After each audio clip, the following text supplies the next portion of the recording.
The Stanford Axe has symbolized victory in the rivalry between Stanford's Cardinal and the Cal Golden Bears since 1933. Houses divide and neighbors become enemies for one day every year. Today is that day. Cal versus Stanford, known simply as the Big Game.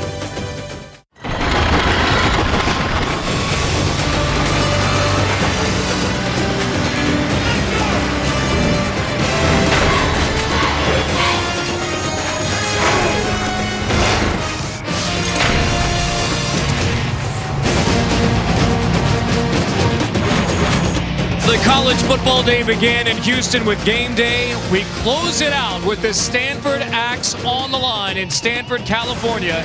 ESPN College Football Primetime presented by Hampton Hotels from rainy Stanford, California. It is the 114th Big Game. All the way back to 1892 when they played in San Francisco when Herbert Hoover was counting tickets. California has won 7 of the last 9 meetings, including the last time the game was played here in Stanford in 2009, an upset win. And welcome to the Big Game. Stanford, California. Carter Blackburn with Brock Heward, former All-Pac-10 quarterback at Washington. Shelley Smith will join us in a moment from the sidelines. And Brock, the last time we saw this Stanford team, there was talk of national championship. There was talk of how high would they climb in the BCS. Well, that went away with a loss to Oregon. They're now number 9 next to their name. Still a lot of things ahead for this Stanford team, but they quickly have to move on. They sure do. They can still get to those 12 wins. Andrew Luck can still win a Heisman, but they must avoid the mistakes they made a week ago on this field to the Oregon Ducks, and it was uncharacteristic. It was interceptions from their phenom quarterback. There were miscues and inaccuracy in the passing game, plays you have to make against good opponents, and the explosive plays really did Stanford in. And Cal's hungry for success. They have playmakers. Stanford must be much sharper this evening. Everyone on the Stanford staff said it begins with Andrew Luck, his leadership this week. But for Luck, it took a little bit longer. We joke about the 6-hour rule after games. You have 6 hours to celebrate the win, also 6 hours to mull over, then flush it. Took a little longer than 6 hours after that loss. Tonight, it's about the first 15 minutes. I really believe Stanford has to start fast, coming off an enormous loss like that, and against a Cal team that if you let them hang around has the athleticism to hurt you, this first quarter will be critical. It is the Big Game, and if you're wondering how long until we show you the play, you don't have to wait long.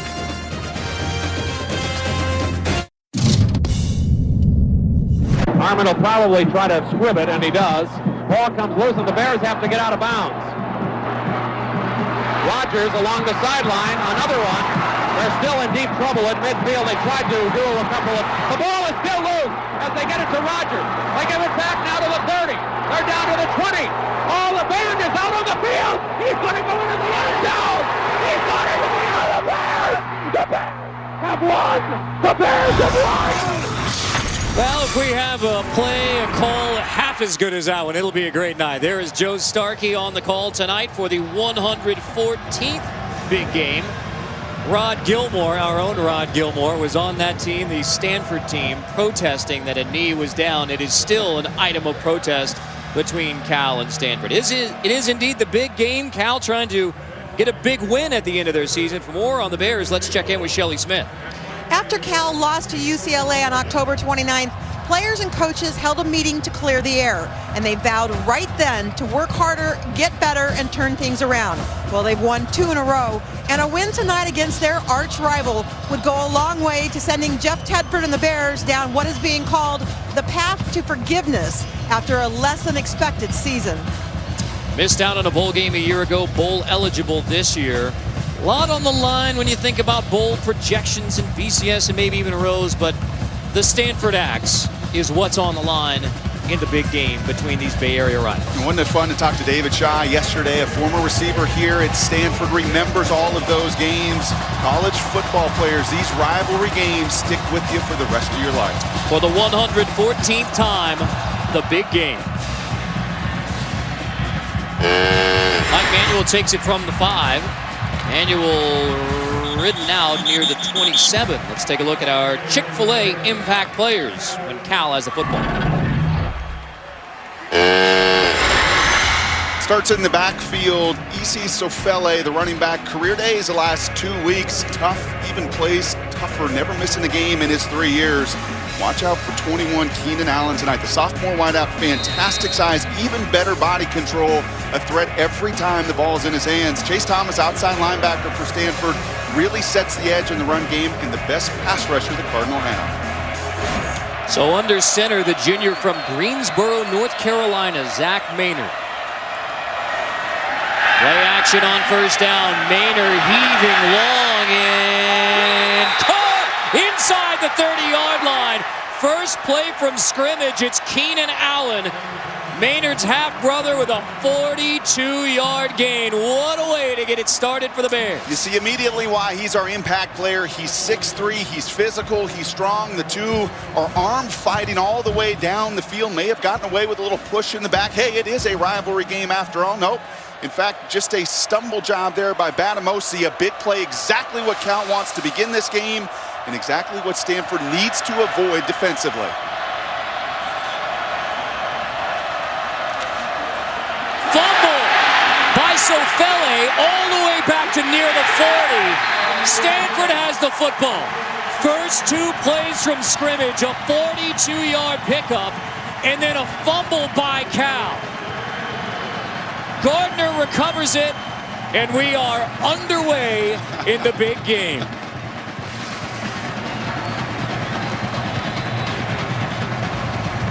You see quarterback and running back too close to each other. No pitch relationship. That ball gets right on top of Sofele. It almost was as if Sofele thought that was going to be a handoff, miscommunication on a play that you have scripted and prepared for all week. That can't happen. So instead of Cal points on the board, it's Andrew Luck in the Stanford Cardinal offense getting the football from the 37. Luck to Ty Montgomery, the true freshman from Dallas, breaks the first tackle and gets to the 50. Our Chick-fil-A impact players in a moment. Our first flag of the night. Not even a minute in. 40-yard pass, a fumble, and a penalty. Dead ball foul. Personal foul. Unnecessary roughness. Number 11 of the defense. 15-yard penalty. First down. That's going to be strong safety Sean Catus just continuing to ride Montgomery out of bounds. It's a tough call for those defenders. Oftentimes they get engaged in the field of play. That momentum carries them out. Jeff Tedford knows coming into Stanford tonight, he needs to get ahead. He can't afford self-inflicted errors. Big formation for Stanford on 1st and 10. Play action. Luck on a boot, tossing to Toilolo. It's incomplete on a sure touchdown. Luck to Levine Toilolo.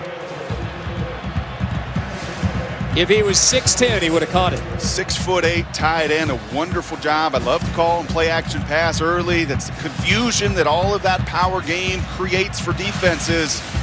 That's Toilolo at 6'8", and a throw that Andrew has just got to give him a chance. Just give him a chance, put some air on it, and he's walking into the end zone. So the first missed opportunity for Stanford, and the first missed pass from Andrew Luck.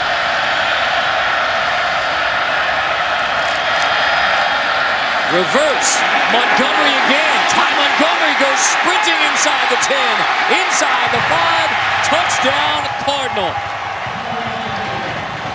34-yard touchdown run for Ty Montgomery.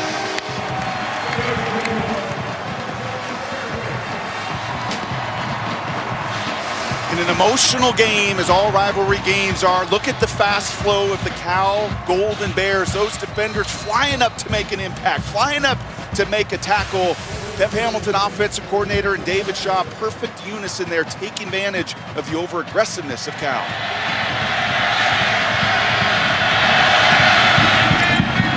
Williamson gets the PAT. He will kick tonight for Stanford. So one play in, it looked like Cal was headed to the end zone. But Stanford takes the Cal turnover, turns it into 7.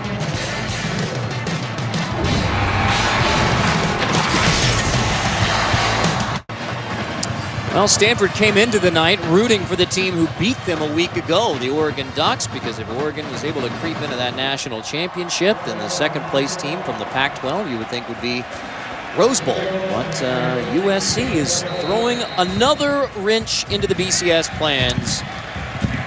Into what has become just a wild weekend, really beginning last night. And for Stanford to have Ty Montgomery be a game breaker, so critical, trying to replace Chris Owusu, out with the concussion once again, the true freshman showing up early. Ben Ryan's kickoff handed by Mike Manuel. Brought down at the 25, where Cal will get the football. So the last time, the only time that Cal had the football, 42-yard completion on the first play from scrimmage, Maynard to Allen. And in the second play, a fumble by Sofele, but looked like Maynard may have misread the play. That is Will Kapp, who is down on this play. Will Kapp, the senior from Los Gatos, California, who's the son of the Hall of Fame Cal coach Joe Kapp.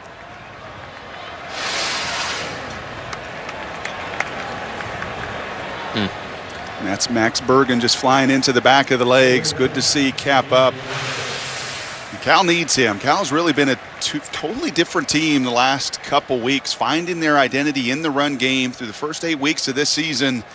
Just about 50-50 run and pass. And over the last 2 weeks, 77% run against Oregon State and Washington State. And Will Kapp, a big part of that in their two-back run game, playing fullback, getting downhill. And Jeff Tedford knows that's a significant loss if Cap can't come back into play tonight. Jeff Tedford, who guided Cal to 7 straight bowl games from 2003 to 2009, won 5 of those bowl games, then losing season a year ago, 6 wins. That means they're bowl eligible. But a 7th win over Stanford, be the 3rd straight win for this Cal team, would be by far the biggest.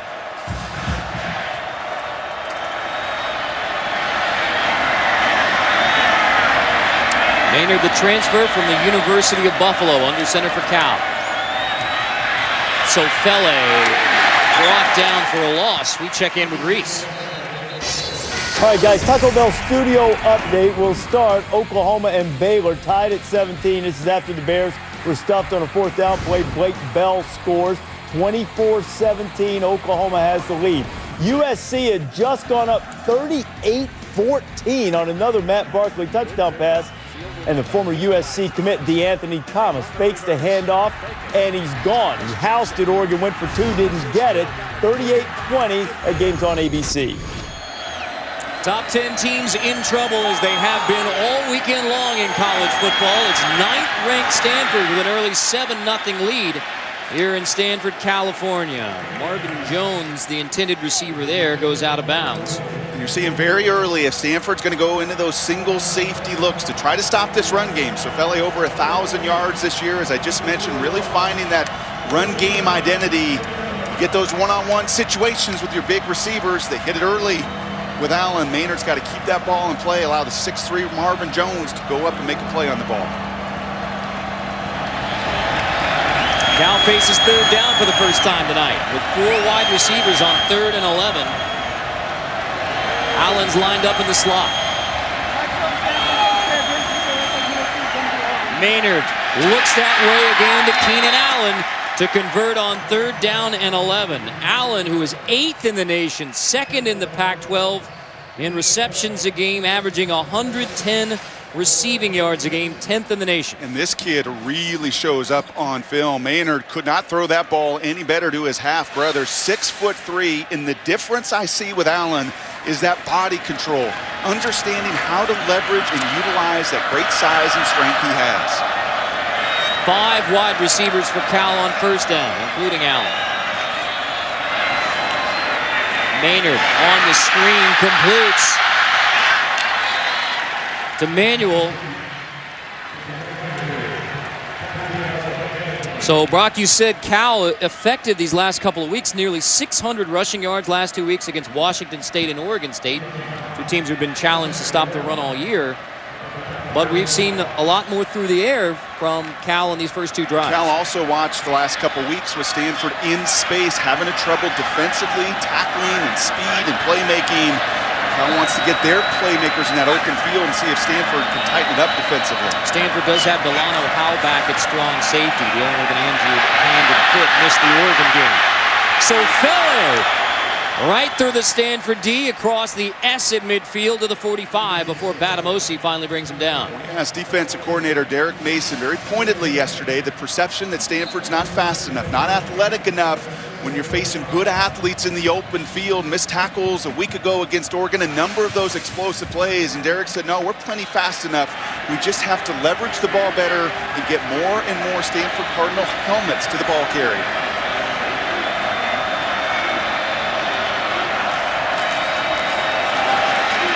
So Fele stood up with no gain on first down. Looks like he lost a yard. So a Cal team who's averaging now on the year 167 rush yards a game, but nearly 600 those last 2 weeks against Washington State and Oregon State. Offensive coordinator Jim Michalczyk loves that. Offensive line guy Jeff Tedford as well. 8 of the top 10 rushers, single-season rushers in Cal history have come under Jeff Tedford's watch. He's known for quarterback play. He likes to run the ball as well.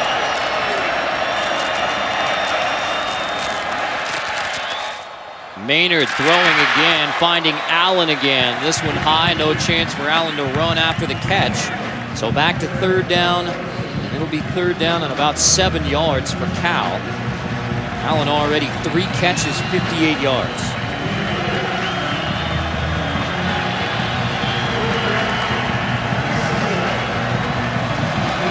Cal is converted on third down and 11 at the beginning of this drive. Second Cal possession of the game. First one ended in a fumble.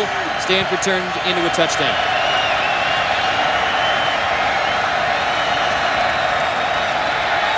Heavy pressure. Maynard completes. It's Allen again to the 25. Finding Keenan Allen, who beats Michael Thomas for the grab and a Cal first down. With a quarterback that's been inconsistent up and down this season for first-year starter Zach Maynard, Stanford wants to come out and force the issue. They press, they play man, they bring the pressure off the edge, and Maynard's calm and cool and collected on these 2 third downs. When you've got a target like Allen that shows you those numbers and gives you some speed and separation, those third downs are easier to complete. Cal has 83 yards of total offense, 74 to Keenan Allen. This is C.J. Anderson. Manages to pick up a couple on the edge, the junior from Vallejo, California. And keep an eye on number 3, Michael Thomas right there. You see the grass stains already on the pants. He's a guy that Derek Mason's demanding more from. Without Shane Scove, lost earlier this season to a significant knee injury, Michael Thomas has to step up, be accountable, and make those plays in the open field. In fact, it was Allen just beating him on that third down in man coverage. Derek Mason, very open, very honest. I said, well, how does Howell and Thomas and your seniors take that criticism? He said, they know when they walk in that door, we're going to be blatant and honest with them. Flag before second down on the 10th play of the drive for Cal. False start. Offensive line. 5-yard penalty. Still second down. That's a problem. It's not one guy when the referee has to say entire offensive line. Brock, I don't know if you've noticed this. I like to write down memorable quotes. Here's one from Derek Mason. Everybody in the boat, grab an oar and row. That's pretty good coach quote, I think. That's that team concept, that team mentality that Stanford has to play with defensively. Minus a couple of their real playmakers on that side of the ball. Maynard to the air again, incomplete, intended for Marvin Jones, and a flag comes out at the end. Batamosi and Jones get tangled up. That's the senior from Fontana, California, who's had a terrific Cal career. Part of the team in 2009 that came to Stanford and beat a ranked Stanford team. That was when Andrew Luck was the freshman quarterback, Toby Gerhardt in the backfield. Cal is leaning on that knowledge from its seniors today. Shaw asking for the uncatchable ball. Pass interference. Number 27 of the defense. 15-yard penalty. First down. Both of these wideouts for Cal, Allen and Jones, both 6'3" in size. They like to be physical. You've seen them already getting the hand fighting. Batamosi there locks onto the arm there. Just too much contact there in the open field. I don't think Coach Shaw was going to win the argument. That was not a catchable ball. You better be careful with Maynard. He is streaky. When he gets into a rhythm, and he gets going, he gets into that groove, David Shaw knows this young quarterback can get hot.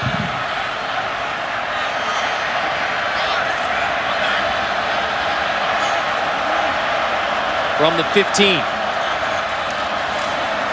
Sofele straight ahead. Slipping all the way to the 10 after contact. A tricky runner. Issei Sofele, 9th 1,000-yard rusher in the last 10 years for Cal, had 190 yards and a touchdown last week in the win over Oregon State. You said you like to write down quotes. You know what I like to dig through, try to find some statistical trends. One that just jumped off the page. When Sofele gets 18 carries a game, these Cal Golden Bears are 6-0. 5 so far. Sofele for the 6th time to make it 3rd down and about 3 in the first trip to the red zone inside Stanford's 20 for the Cal Golden Bears. Shouldn't be any surprise tonight when you watch these two pro-style offenses. You don't see the up-tempo nature that so many teams in college football play. Cal, Stanford, number 1 and 2 in time of possession within the conference. It'll be imperative for Cal and for Jeff Tedford to keep Andrew Luck and that Stanford offense off the field as much as they can. 12th play of the drive. Keenan Allen lined up in the slot to the bottom of your screen. Instead, it's a handoff to Anderson, who goes nowhere. 4th down coming. Which means the kicking unit comes on for Cal. Giorgio Tavecchio, the senior, on the kick. Great penetration there by Ben Gardner. Now 9 tackles for loss on the season. One of the best on the team. He has been so stout there as a redshirt sophomore. 25-yard attempt coming from Tavecchio.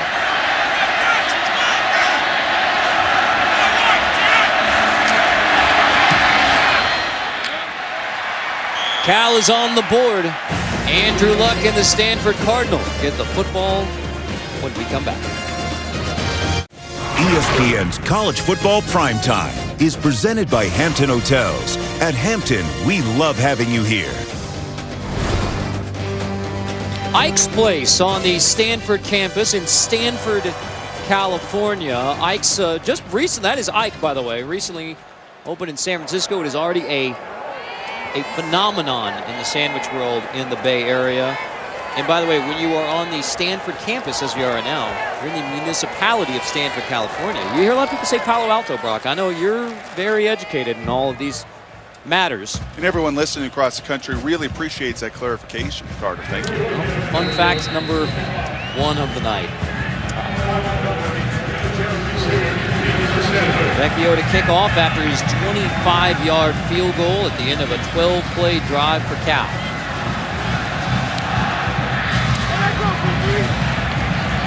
Montgomery from inside the 10. Montgomery to near the 30. We check in with former Bama basketball star Reese Davis. You're not accurate in your reporting there. This is the Oklahoma-Baylor game, 2nd and 13. Robert Griffin III throws it into traffic and then into the open field to Kendall Wright. 87 yards, and the Bears pull even on the bizarre play with Oklahoma. Many seeing that game on ABC. I'm in intramural basketball star in Tuscaloosa, Reese. Well, if the Bears can sick them against the Oklahoma Sooners, that means the Cowboys, the Ducks in big-time trouble, Oklahoma in trouble, Clemson already losing big today at NC State, and now 9th-ranked Stanford hoping to avoid that upset trouble as a top 10 team in the rivalry game against Cal. Andrew Luck and the Cardinal from the 35. Luck over the middle, pass incomplete to Whalen. We check out our Chick-fil-A impact players when Stanford has the ball. Andrew Luck now 29-6 as a starter. The architectural design major can really reshape the Heisman conversation with a big game tonight. Stephon Taylor behind him, the model of consistency, not flashy, but very productive within this scheme. Watch middle linebacker Michael Kendrick, sideline to sideline, also has 11.5 sacks in his career. So Andrew Luck only 1 for 3 for 14 yards to start the game for the Stanford Cardinal, the junior from Houston, Texas, Stratford High School. Luck airing it out on second down for Whalen. It's incomplete. Brock, you have noticed, especially early on, last few games, Luck not as sharp. It really started against USC, and I think with the loss of Owusu, the loss of Zach Ertz, some new weapons out there. We saw it on the miss to Toilolo. That one he let rip a little bit better. That's a 45-yard throw that you'd like to see, a little bit more air, a little bit more touch. But yeah, over the last 3 weeks, the 70% passer that Luck has been this season has really dipped significantly. So 2 incompletions makes it 3rd and 10.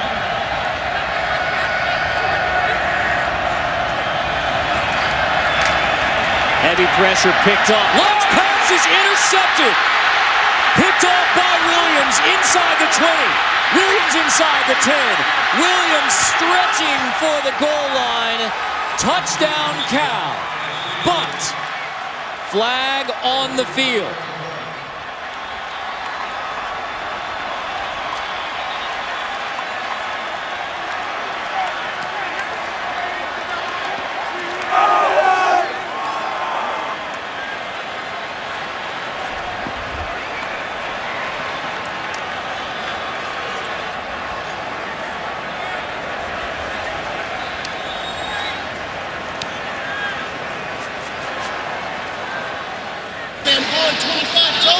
There are 2 fouls on the play. During the interception return, illegal block in the back. This is a 10-yard penalty. We also have sideline interference on the Cal bench. This 5-yard penalty reinforces the delay of game. First down, Cal.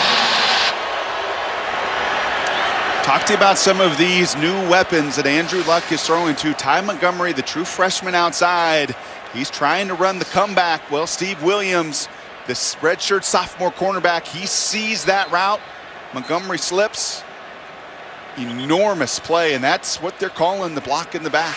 Is that a block in the back? That's a difficult call. Tedford was in the ear of the officials earlier on the personal foul call on the boundary.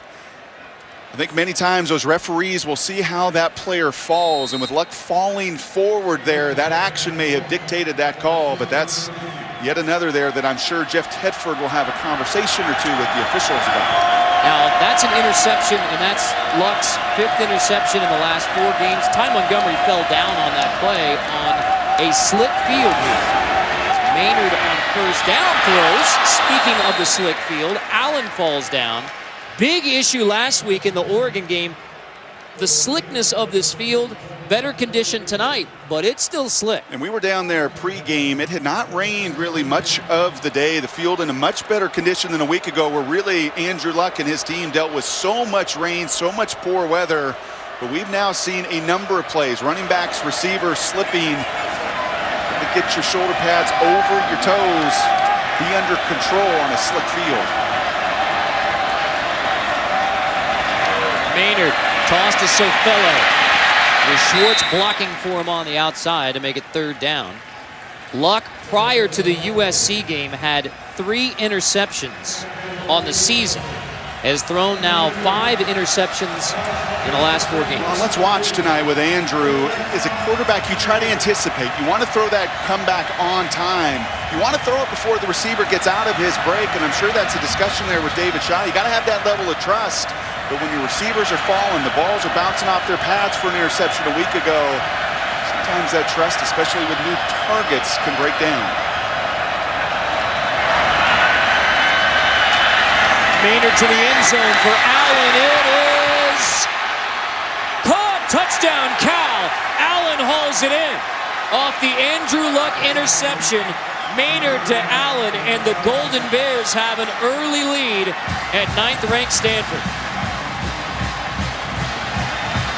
That's the matchup that Cal has got to take advantage of all night. Once again, you see the physical play of Allen getting away with just a little bit of push-off. That's a savvy player, understanding the body control, just the slight little push-off to gain the separation.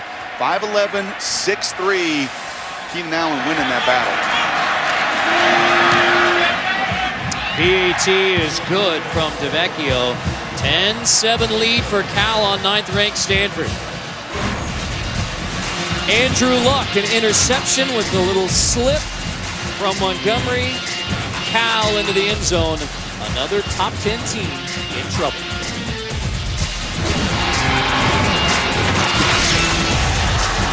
A whole lot to be sorted out on the BCS Countdown presented by Vizio. Sunday night, 8:15 Eastern. Reese in the game breaking down what the Oklahoma State loss to Iowa State means. Effect on the BCS, who's going to potentially play in the national championship. An interesting factor to think about whether the voters want to see the rematch between Alabama and LSU. Oklahoma in trouble, Oregon in trouble, Clemson losing, Oklahoma State losing. All of those teams in trouble lose. You know what you're going to be looking at? 1, 2, and 3. LSU, Alabama, and Arkansas. Field for the OC State Broncos, who will be in prime position. Nice kick. Montgomery across the 20. Check in with Reese. All right, guys, Sports Center right now presented by Discover Card. Let's not count Oregon out just yet. That kickoff return really gave them some momentum. Kenyon Barner going in. It's 38-27 in the fourth quarter. Georgia wins the SEC East. Didn't play great. They beat Kentucky 19-10. Sports Center's after the game. College football final follows that. Another top 10 potentially in trouble here as Cal's off to an early 10-7 lead on Stanford. Carter Blackburn, Brock Hewitt, Shelley Smith on the sideline. Andrew Luck, an interception. Last time Stanford had the football that turned into a Cal touchdown. Taylor straight ahead. Taylor had one man to beat or he would have been gone. Solid 8-yard gain. Surprised by that? Absolutely. You're talking about the superhuman quarterback, the best in college football, and Maynard, who they've really taken the ball out of his hands the last 2 weeks, responding through the air. Taylor stood up on second down and dropped. That's DJ Holt, the senior linebacker, to make it third down. In talking about the interceptions, last 5 now in the past 4 weeks for Andrew Luck, how much of that is no Chris Owusu out with multiple concussions, no Zach Ertz out with a leg injury? It's contributed significantly. There's no doubt about it. And remember, Andrew Luck a year ago had a Ryan Whalen, had a Doug Baldwin, who's leading the Seahawks right now in receiving. So he's minus some of those key weapons. He's not going to make excuses. He's going to own it. And I love what David Shaw said this week. He really set the tempo, the sense of urgency of practice. Even though Montgomery, even on that interception, slips on the comeback, Andrew knows he's the veteran. It's still on me. But if you notice what David Shaw has done this drive, he's gotten back to his 6 linemen on those first 2 downs, trying to get back to that run game. He's got to be patient with that because that is still the identity of this offense. Trevor Guyton, who has 4.5 sacks, helped to the Cal sideline. Third down and 3, 5 minutes to go in the first quarter in rainy Stanford, California.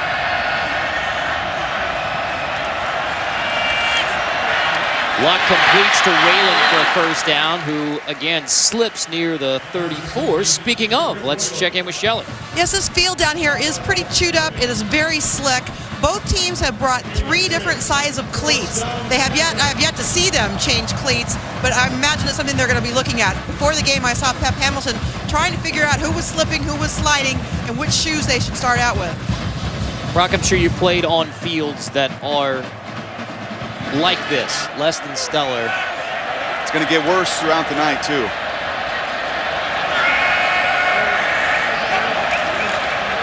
Luck on first down, screen to Ty Montgomery around the edge. Montgomery forced out at the 45. You like to write down those quotes from coaches. Yesterday, when I asked David Shaw about Andrew Luck and some of the little issues and hiccups he's had the last 3 weeks, David made a really good point. He said he is like quarterbacks, all other quarterbacks, that need to get into rhythm early. And against Oregon, they were missing on those third downs. They were out of sync. Let's watch and see what that third down conversion, that pass does for Andrew Luck in the rhythm and tempo of this offense. Gaffney in a tailback for the Cardinal on first down. Gainer splits out wide. Luck heaving it long for Whalen, incomplete. Another long ball shot missed by Luck and the Cardinal. Starting fast has been such a recipe for success for Stanford in this run under Andrew Luck over the last couple years. And look at the tale of really two parts of this season. The first 7 games, continued that dominant run, beating people by 25 plus, and really since that USC game, and over the last 4, either falling behind early or staying even. Pep Hamilton knows, that's Pep in the corner. He knows they have got to play ahead to really play to the strengths of their personnel. Pep Hamilton said it was Andrew Luck came out ready to go, leading this team, trying to put that Oregon loss behind him. Luck completing there to Kobe Fleener, one of the multitude of talented tight ends Stanford boasts. Just look at those last few plays tonight. Keep a close eye on Andrew Luck. The world's watching him, all the NFL teams, the people in NFL cities that want Andrew Luck there. Some of the fundamentals, the movement in the pocket, the not happy feet, that's so negative to say. But even on this drive, the previous drive, does he set his feet? Does he throw with that real confidence and conviction and urgency?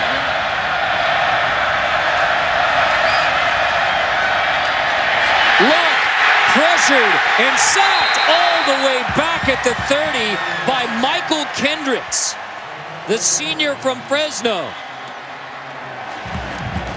The Cal defense that comes at you from all angles. And Kendricks is that impact player. 11.5 sacks in his career. He has a great sense of timing and feel. Lets the chaos go in front of him. And the right tackle there, Cameron Fleming, gets a little bit blind. Eyes inside, and there you see some of the burst and quickness. That's why he's been so productive. Minus 14 on the sack. Backing David Green up for the punt. Jones fair catch inside the 20. An inauspicious start for Andrew Luck. We've seen this over the last 4 weeks. That's tight. That ball flutters on Andrew Luck. He was aiming, as his coach said early last week, aiming some of those throws there. He tries to anticipate that comeback and get it out early, and his freshman receiver falls down. A lot of frustration here for Andrew Luck, really over the last, as I said, 3 weeks, beginning against Oregon State. A real humbling loss as a unit last week, and some misfires, some throws that he has hit over the last 3 years.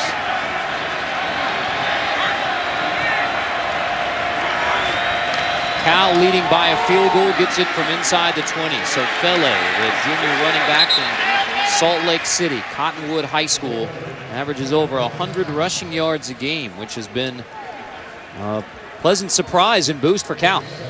We talked about some of that urgency, of Stanford in that group. Well, you see a lot of urgency from Cal as well. A couple wins in a row. They know the magnitude of this game. A lot of bowl officials from all the different bowls represented and tied into the conference. And Jeff Tedford knows for his young quarterback, a running back that's really finding his footing, this would be a major, major win for their program. So Kelly on second down moves the chains. Take a look at Andrew Luck. That's on me. He's talking to his offensive line because Andrew knows he was part to blame there. I said, set your feet, stay in that pocket. And he drifted to the right, ran right into Michael Kendricks. A little bit of frustration. We read that quote early in the open, talking about how that Oregon game, it took more than 6 hours to get over that loss. And some real frustration here in the first quarter that's unfortunately looked a lot like the first quarter in the first half a week ago against Oregon. A Stanford team that is not used to trailing at all. Trailed against USC, lost, won, came back in overtime. It was the Oregon game where they trailed and lost, and now down 3 early to Cal. There's a flag on this play. I think that's going to be the big defensive end, Ben Gardner, trying to anticipate a little bit, get that jump, the penetration that Randy Hart demands from his defensive lineman. He's just a little bit too early. Offside. Number 49 of the defense. 5-yard penalty. First down will be repeated. As they step it off, we check in with Reese. All right, guys, I want to show you what's going on. Oklahoma and Baylor. Baylor has never beaten Oklahoma. Robert Griffin III to Jordan Niver and the Bears in Floyd Casey Stadium, fourth quarter up by 7. Can't exactly call that the I-35 rivalry then between Waco, Texas and Norman, Oklahoma. That would be a big one for the Bears, the good old Baylor line. Keenan Allen makes that grab, moving the chains. As the rain begins to really fall, how does that affect the football game? It affects the field first and foremost. That's why it was such a mess a week ago. It had drenched all week, and as this is ongoing tonight, as these players and these offensive lines in particular start to chew up that field, and if this rain continues, it's going to be very problematic. It's going to slow down, I think, both teams up front.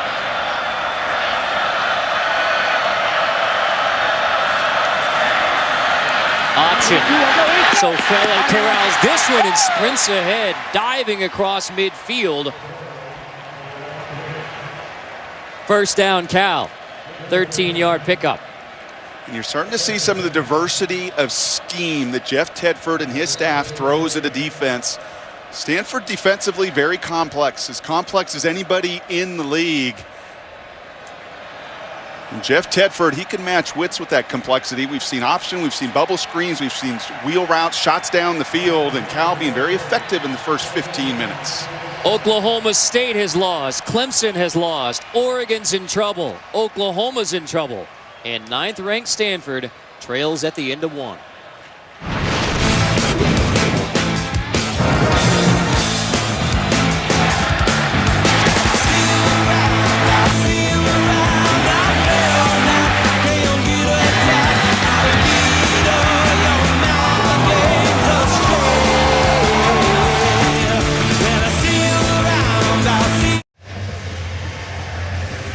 Andrew Luck, the architectural design major, traveling over the Bay Bridge. David Shaw told us when we went up to San Francisco for the big game luncheon this week.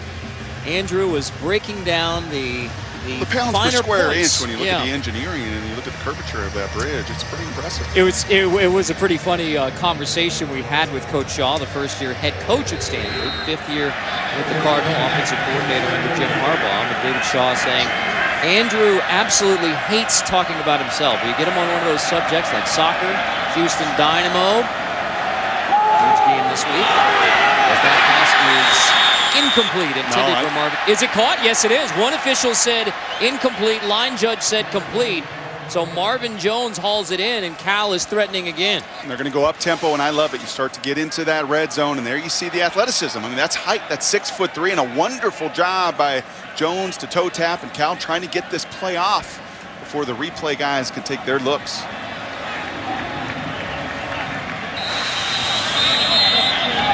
But first, officials timeout. The preceding play is under further review. The ruling on the field is in complete pass. as in a complete pass. You're taking a look at two really good weapons in Marvin Jones, senior. Keenan Allen, we've seen a number of plays, and I think I see some separation there, some green grass as he gets his right toe in bounds. While controlling the football. I think that's a completion. Both Allen and Jones, and you've seen this in the first 15 minutes, do such a wonderful job of going up and getting the ball.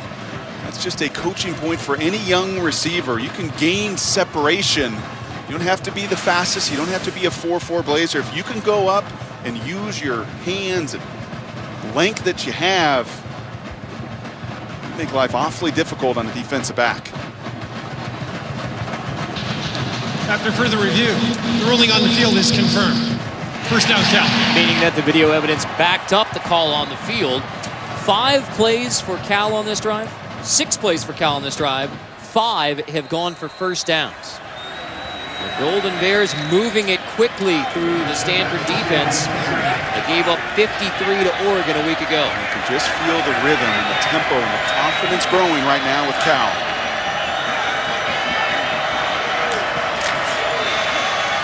Straight ahead, Issei Sofele, flag on the play as Sofele picks up 9. Holding, number 75 of the offense. 10-yard penalty, and first down will be repeated. Brock, in your terrific University of Washington career, you of course Careful. had the Apple Cup against Washington State. You have the, would you say, and in Oregon, that's a rivalry game as well. There's Civil War, which we'll be calling next week. But Washington, so what is it about a rivalry game? In this 114th big game, most certainly a rivalry game. Delano Howell's struggling again with injuries. Well, it's the familiarity, I think, Carter, to answer your question. And it's the one wonderful thing about the Pac-12, and especially when it was the Pac-10, you have such natural rivals, just geographically. You've got Tucson and Phoenix. You've got the Bay Area schools here. And even though the Cascades separate, it's a 5-hour drive between Pullman and Seattle. Next week we'll be at the Civil War, Corvallis and Eugene, less than an hour apart. So that proximity, you know one another, you're reading about each other all season long. And for Cal in particular, well, they've read a lot of press clippings about Andrew Luck. They know how wonderful he is. They've seen this run that Stanford's got on. They're just so close to it, and I think that adds to some of the emotion, the energy you always see played out in rivalry games. Maynard from the shotgun, chased on 1st and 20. Maynard will throw downfield, complete. Near another first down. Maynard on the run finds C.J. Anderson. 20-yard pickup on 1st and 20. And Zach Maynard right now is playing like the Heisman Trophy contender. He's playing like the all-world quarterback, playing with such anticipation and confidence and just a wonderful job right before he's running out of bounds to keep those eyes downfield. That's a quarterback playing with supreme confidence to make that kind of throw and play. There will be a measurement to see if this is a Cal first down or whether it's second and very short. Jeff Tedford told us yesterday, week by week, his quarterback is growing, and even though a redshirt junior, and as he mentioned earlier, starts at Buffalo, he's still only got 10 starts in this system, and he's playing as good as I've seen him play all season long in this first half.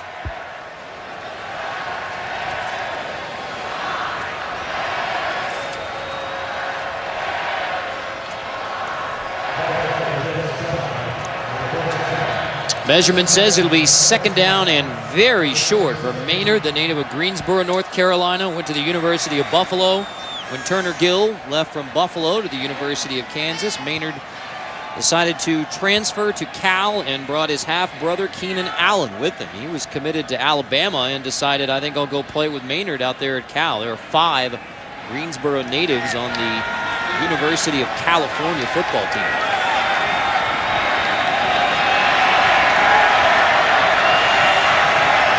Second and short after it was 1st and 20 on the penalty. Anderson, the tailback, behind Zach Maynard.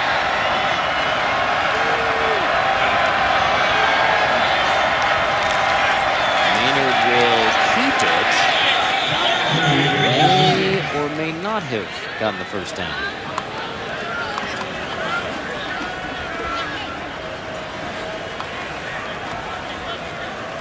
Well, first down, Cal. Our Pac-12 update brought to you by Dr. Pepper 10 and some of the in-state trophy games. And I'll agree. I think you said it earlier today. The Apple Cup, maybe not the most intimidating name of those 5. What is? I think this Stanford Axe in the history and the Civil War is we're going to see next week.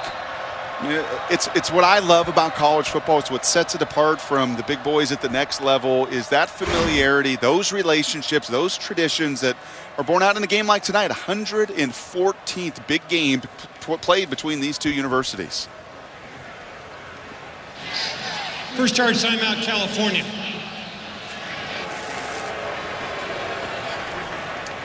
We will step aside. Cal in the red zone, leading Stanford by a field goal.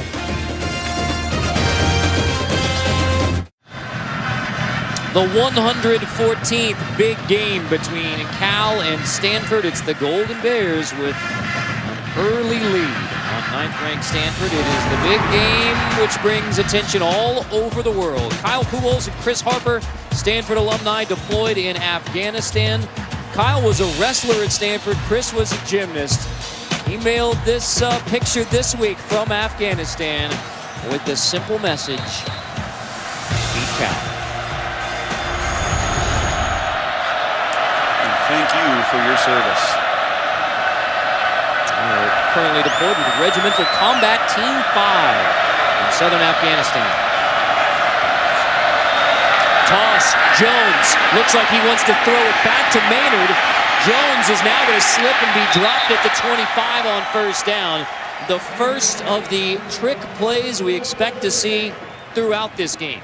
And talking to the Stanford coaches, some 30 gimmick plays they prepared for this week. Jeff Tedford has in his arsenal, and here you expect your senior Jones. It's a very simple concept. Either it's there or throw that ball away. The one thing you need to try to avoid on those gimmick plays are the negative yardage, because then that starts to give that defense some momentum. Miles Mwagatutia has the tackle for loss, -9.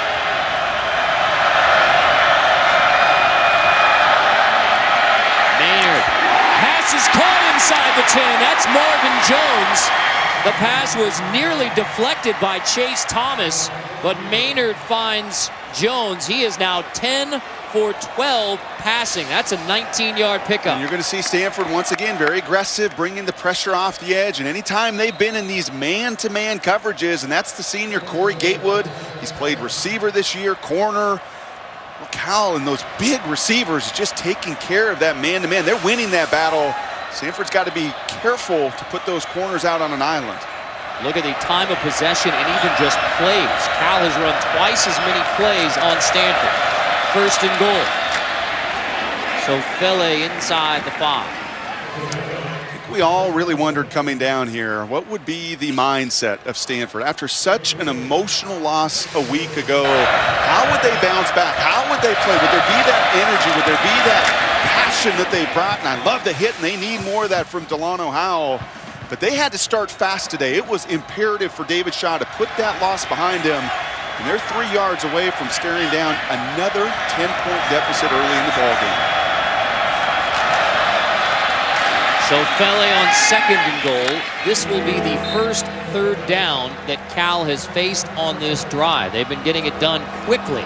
From a psyche standpoint, if you're Cal, what an opportunity. You want to create that sense of doubt. You want to create some of that fear those guys felt. You want to create in this stadium oh, here we go again. Oh, our team isn't ready to play. This is huge right now to really set that tone. Create some of those doubts in the Stanford team after a devastating loss just a week ago.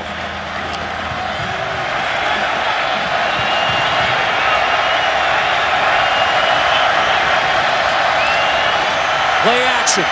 Maynard rolling, throwing, nearly picked. It's incomplete. Intended for Marvin Jones. Fourth down coming. Kicking unit on for Cal. A.J. Tarpley had his hands on it, nearly had the interception in the end zone. And that is a very dangerous pass, and one that Stanford makes earlier this season, frankly.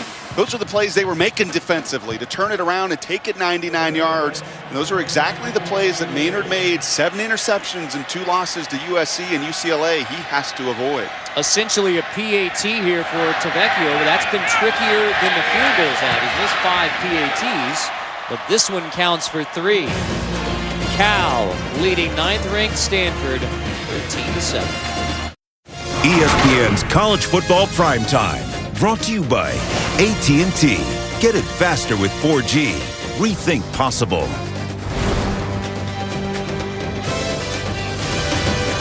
White Plaza is at the center of campus and is the hub of student activity.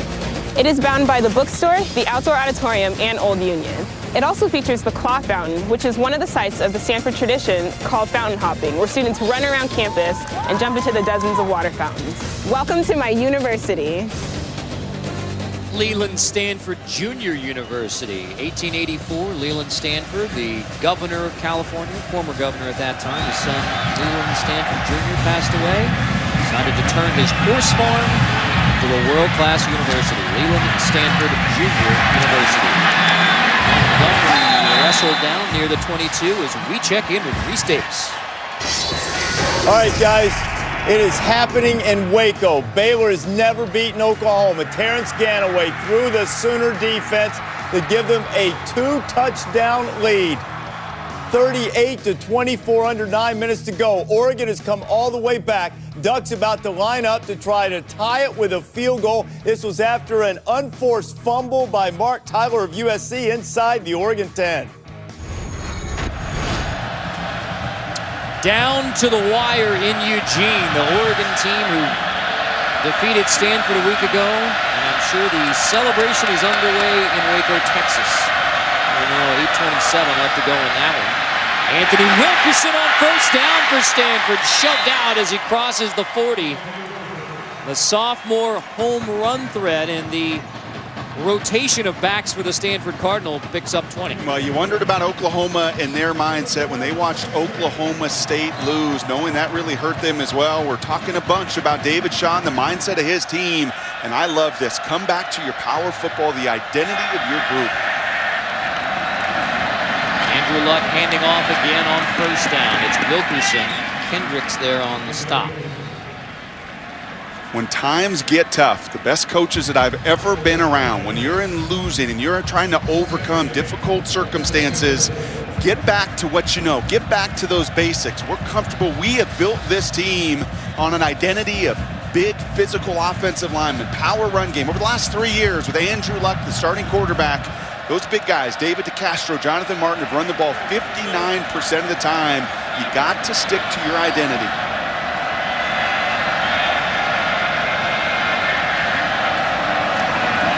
Luck dropping on second down, completes to Ryan Hewitt, who takes a big hit at midfield from Trevor Guyton. He's the player who was helped off the field just 2 series ago, back in there for Cal. There you see a little bit of the zone blitzing. We talked about the creativity of Stanford defensively. Clancy Pendergast, defensive coordinator at Cal, will throw as many looks at Andrew Luck as anyone that he has faced. 3-man front, 4-man front, fire zone, overloads. And that time you see the big DN drop out in the fire zone and lay some wood. Jumbo formation on third and very short.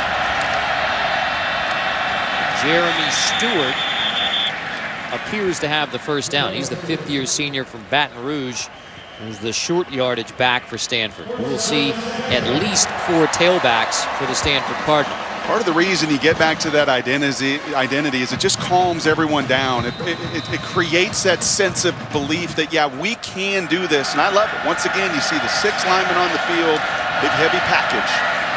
So back to play action on first down. Luck looking downfield and another missed deep ball. That one intended for Kobe Fleener on the play action first down. Luck took a hit as well. That really was not a misfire. Cal played that really well. You know, defensively, when you get into that zone, the opponent crosses the 50. Look at the defensive group. Got a body on a body. There's really no room to throw that pass. A very veteran crew. 7 seniors start defensively for Cal. 2 juniors. Really experienced on that side of the ball.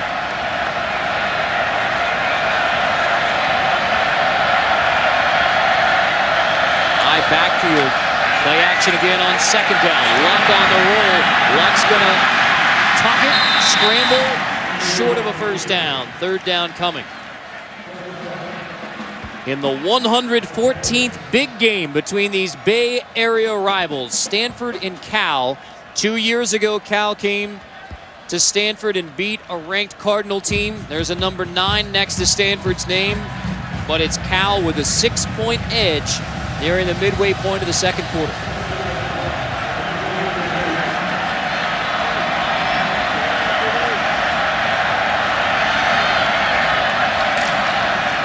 Taylor straight ahead has the first down, moving the chains from the 35. With only 3 points separating Carl Edwards and Tony Stewart. Smoke. It's the NASCAR Sprint Cup Series finale.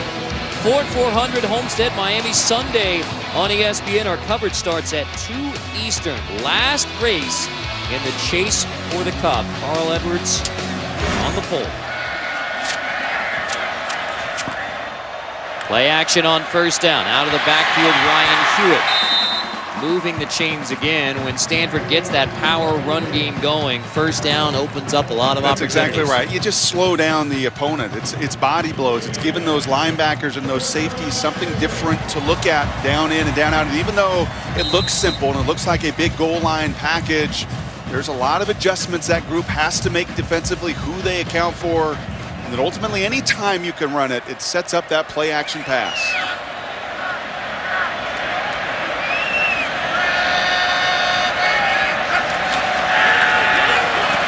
Straight ahead, Tyler Gaffney. Gaffney rolling inside the 10. Gaffney to the 5. Well, you want to know how you deal with a nasty, wet field, a sloppy field? Don't dance. Just go north and south. Tyler Gaffney, a wonderful job there on the draw action. He's not dancing. There's no wiggle. He hits the hole. He hits it downhill, and he hits it with some fury. Horizon red zone. Stanford tremendous once they get inside the 20. Points on every possession. Touchdowns nearly 80% of the time.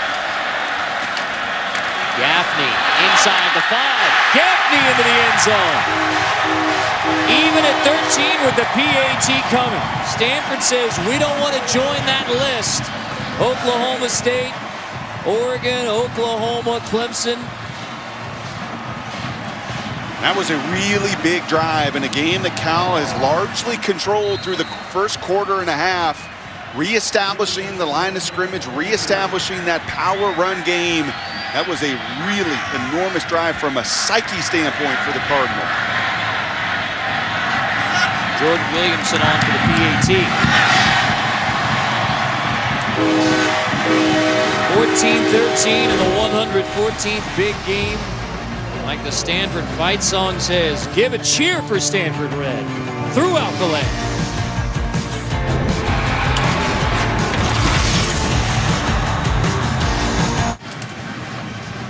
That is downtown San Francisco, home of the 49ers. We're just south of there in Stanford, California. But on Monday night, kickoff 8:30, Chiefs, Patriots. Tyler Halco quarterbacking the Kansas City Chiefs. Tom Brady and the Patriots. A big win a week ago back at home after the win against the Jets here in Stanford, California in the South Bay. 14-13. Cardinal. The touchdown drive. Gaffney into the end zone to regain the lead against Cal. And the 25. Once again, here's Reese Davis. Here is how USC and Oregon ended. Ducks trying to put it in overtime. Alejandro Maldonado. Muy malo. Wide left. And USC knocks off Oregon and almost certainly knocks the Ducks out of the national championship race. Signature win for Matt Barkley and for Lane Kiffin at USC. Well, Oregon's national title chances going the way of the Boise State Broncos. Missed kick with an opportunity to keep those BCS championship hopes alive as Maynard goes scrambling for about 3. And speaking of the BCS, this week's standings brought to you by Vizio. As Brock crosses off the teams who were formerly national title contenders, and number 5 Oklahoma is getting very close down there on the Brazos at Floyd Casey Stadium. So, Brock, does that mean we're going to have the top 3 in the BCS, all from the Southeastern Conference? Absolutely, sure looks that way. 2 of them playing next week. Arkansas heading down to LSU. All in the same division in the SEC West. One of those teams will play Georgia in the SEC Championship after the Bulldogs clinch the SEC East today. I don't think there is any question now. The best conference in America, the best division. I can't remember. I remember the Big 12 South a few years back where there were some top contending teams. But just a woeful Saturday for so many around college football. really the last few weeks. With Stanford's loss a week ago, with Boise's loss a week ago, a lot of people going to be left wondering what if with all the upsets today. Zach Maynard from the shotgun in rainy Stanford, California. Maynard's pass is caught right at the sticks where the forward progress was stopped. Apparently just shy of a first down. Spencer Hagan, the tight end, makes the grab. Time now for the showboating Aflac Duck. Big game has been decided on the final play 5 times. When was the last time the Stanford-Cal football game, the big game, came down to the last play? There have just been some remarkable finishes between these two.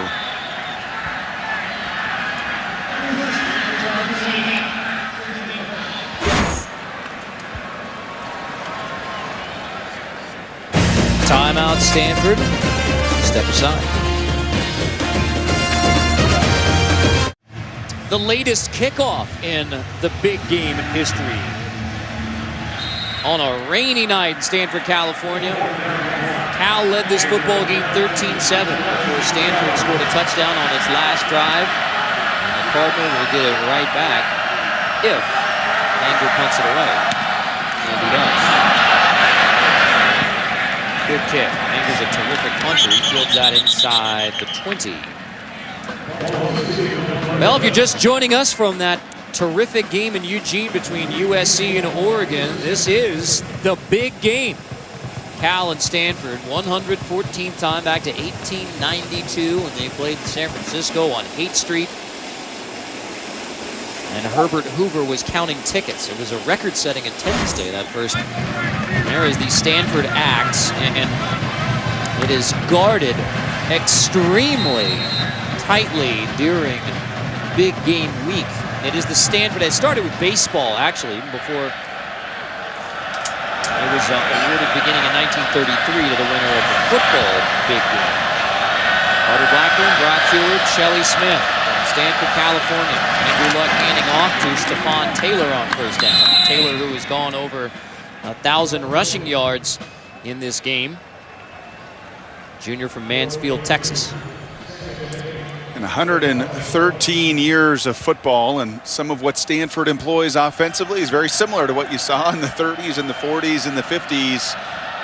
Big, heavy goal line package, a lot of power play. It's not complicated. As David Shaw said, we're a gap system. That means they like to block down, pull the guard around, lead with the fullback. Very physical, this Stanford group.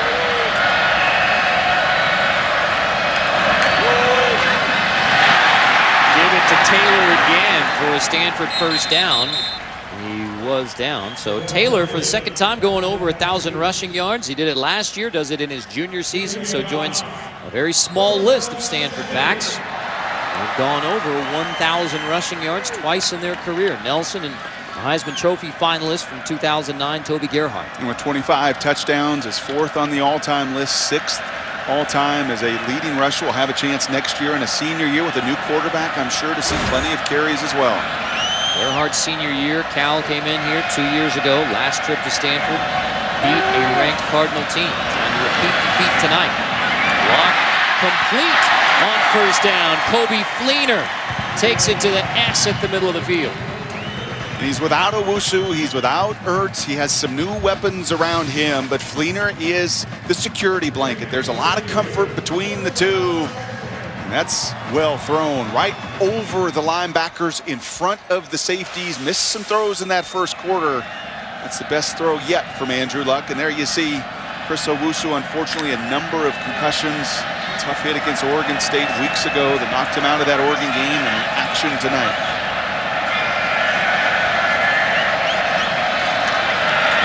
Play action again on first down. Luck's going to heave it long, intended for Montgomery. Flag on the play. Pass interference coming. That's Mark Anthony, the corner in coverage on Ty Montgomery.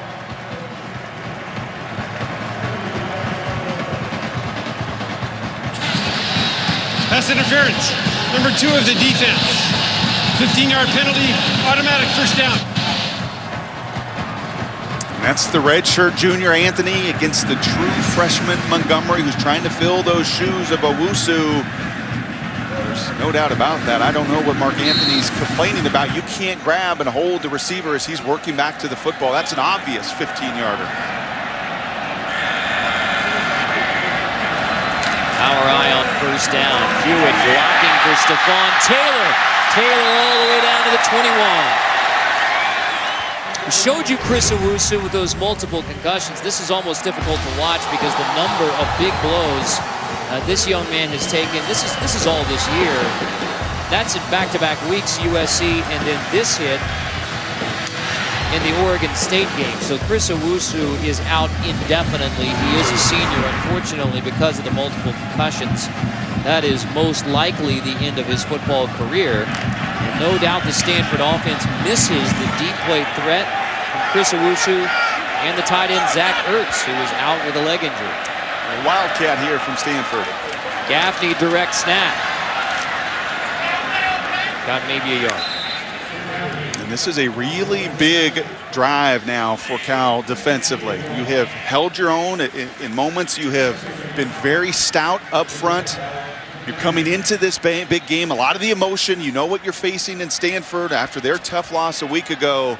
Really imperative before you go into halftime. Coaches will always tell you that in there you can see a good shot of Clancy Pendergast, and defensive coaches will tell you that energy and emotion you take coming into half and then coming out of halftime can be so critical. A chance here for the Golden Bears to hold Stanford to a field goal, which would be a real win in this situation. Heavy pressure coming on second down. Luck rolls away, completes to Lolo at the 15 to make it 3rd down and 4. Michael Kendricks with an excellent tackle on Levine Toilolo.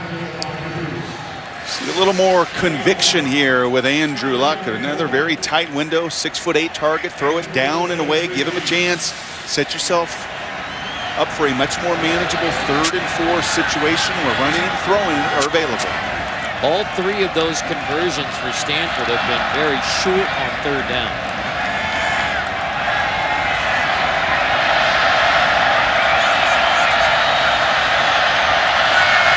Andrew Luck from the shotgun.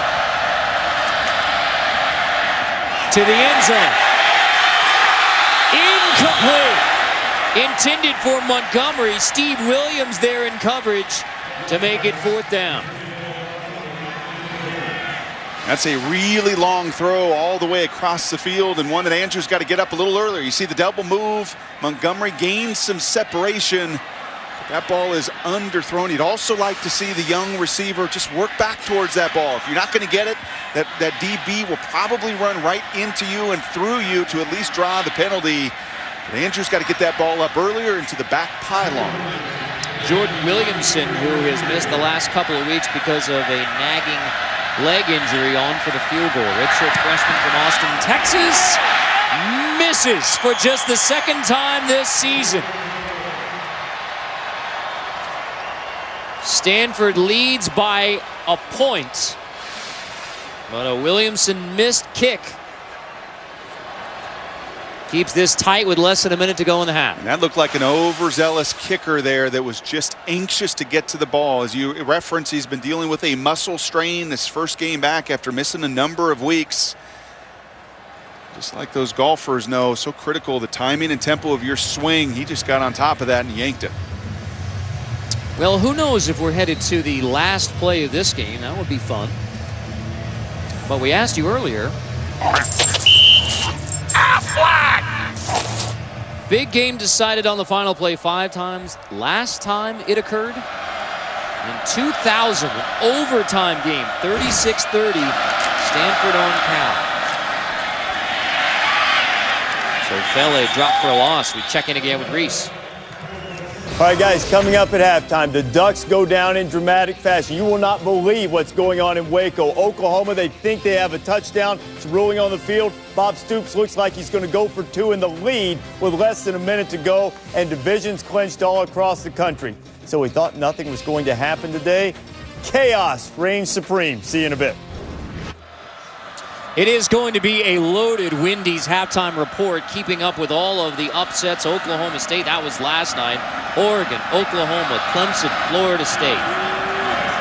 Ninth-ranked Stanford in trouble in their rivalry game, the big game. 1-point edge on Cal. With third down coming. Or halftime coming. 1-point lead at the half. Ninth-ranked Stanford, 14-13 after an Andrew Luck interception. A sack that he took on third down. Back to the ground game for the Cardinal. Touchdown drive capped off by Tyler Gaffney, and that is the difference at this point. 14-13.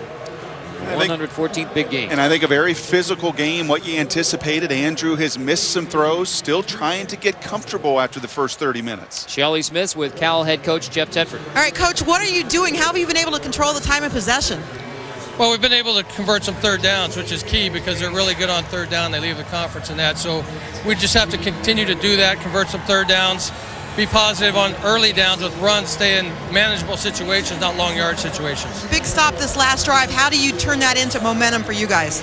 Well, coming out the second half, that's exactly it. You know, they're hard to stop. We got to stop the run. They're starting to pound us a little bit. We got to get in there, hold our gaps, tighten those running lanes, make some tackles. Great. Thanks, Coach. Stanford by 1 at the half on Cal in the big game. Now let's send you back to the studio. The Honorable Reese Davis for the Wendy's halftime report.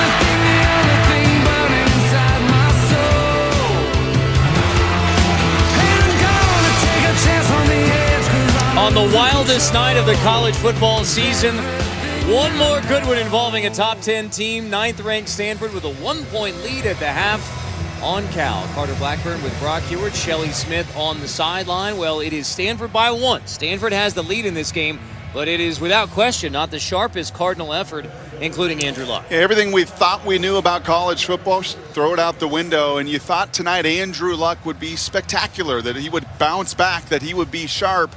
And he's just been a little bit off this first half. At times, anticipation. At times, accuracy. The rain and the wind certainly a factor, but you expect more from an Andrew Luck who watched Brandon Whedon throw 3 interceptions last night and knows if he plays well here down the stretch, he's the front runner for the Heisman Trophy. Montgomery fields it from near the goal line. Montgomery to across the 30-yard line. We look back at that first half for Andrew Luck. This was an opening drive, and it doesn't get any easier than the 6'8 target Toilolo. He overthrows Whalen. He throws it into coverage to Fleener. And this is one of the last plays to go up 21-13. Got to throw it to the back pylon and anticipate, unfortunately, on one of the earlier throws where Andrew does get the ball out of his hand. His true freshman receiver falls down in the critical interception. You saw it through the first 30 minutes. There's no doubt about it. Zach Maynard cut the wind, was much more effective in the passing game than was Andrew Luck. Stanford gets a football to begin the second half with a 1-point lead. Andrew Luck, the junior from Houston, Texas, Stratford High School. Flag on the play as Taylor gets to near the first down. But again, flag back at the line of scrimmage. Holding. Number 64 of the offense.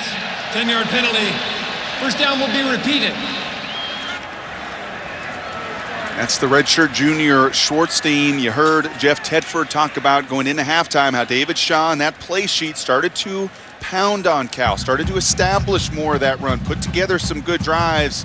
Let's take a close look at what Clancy Pendergast, Jeff Tedford, their adjustments here in the second half. And you see right away, Stanford, like the first half, come out, run the power game, run the big heavy packages, do what we do well, try to get our Heisman quarterback into some rhythm and into a comfort zone he's not been in tonight. Play action on 1st and 20. Luck rolling, comes back to complete to Hewitt. Short gain as we check in with Shelley. David Shaw told me nothing, very little has gone right for the Cardinal. Drops, slips. you name it. He said nothing that we can't fix. We have to sustain drives. We have to get our defense on, be able to stop them, and then get Andrew Luck on the field. That's key.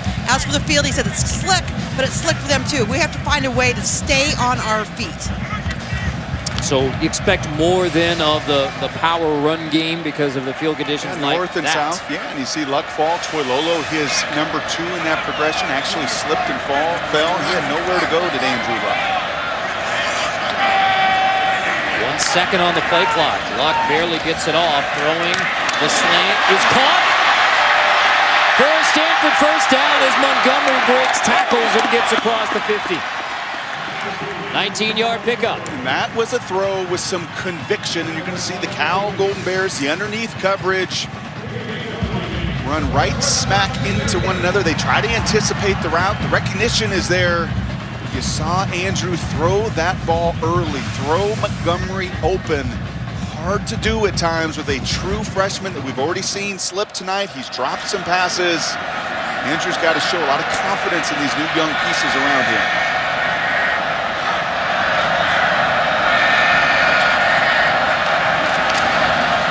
Play action. Luck heaving downfield. Toilolo drops it at the 30. That is the second big miss to Toilolo. One was too tall, and that one is straight drop by the sophomore tight end. Take a look at this, Carter. This is, you can do the math. This is every defender of the Cal Golden Bears, all 11 of them, within 6 yards of the line of scrimmage. And much like the first half, where Andrew Luck has Toilolo open, he overthrows it. These are veteran players. These are guys who have made these plays throughout the winning streak for Stanford. Exactly what David Shaw told Shelley out of halftime. We're just not executing the basics. Good illustration by the way, Doug. It's a fun little bit. Luck throwing on second down to a dragging Whalen, who is brought down at the 45. Now, big game, the Stanford Axe, Rose Bowl potential. All that's on the line in this game, but Andrew Luck, Heisman Trophy. You said the Heisman quarterback. He is the presumptive favorite in the Heisman race. How much does that matter? How much does Andrew Luck's performance in the more interceptions in the past 3 weeks than he had thrown the entire year? Points, sure, they're style points, and he's got to be effective. Most importantly, he's got to lead his team to a win here in the second half. But yeah, I think very clearly it's Trent Richardson and Andrew Luck's Heisman to lose. On 3rd and 6, Luck rolling, throwing, caught near the 20-yard line. Fleener makes the grab. Cardinal moving through the air now. Luck much sharper to begin the second half. Buying a little bit of time athletically. There you see a little better throw. Once again, that's not picture perfect. I was chatting with some of the Stanford personnel close to this program. How was the week of practice? And they said, yeah, Andrew's just not been as sharp as he was. 29 and 6, and I know it's nitpicking, and I know he does so many things wonderful, but that accuracy over the last few weeks has taken a dip. Even that throw he could still put out in front and let Fleener run. Luck had 81 passing yards in the first half, 57 on this drive. Play action on first down now. Andrew Luck will tuck it and slide to the 15. Here comes a flag. And what looked like a late hit on the sliding quarterback, Andrew Luck. So David DeCastro over there to pick up his QB.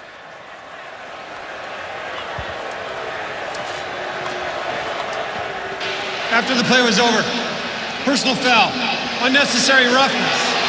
Number 91 of the defense, the distance to the goal, first down.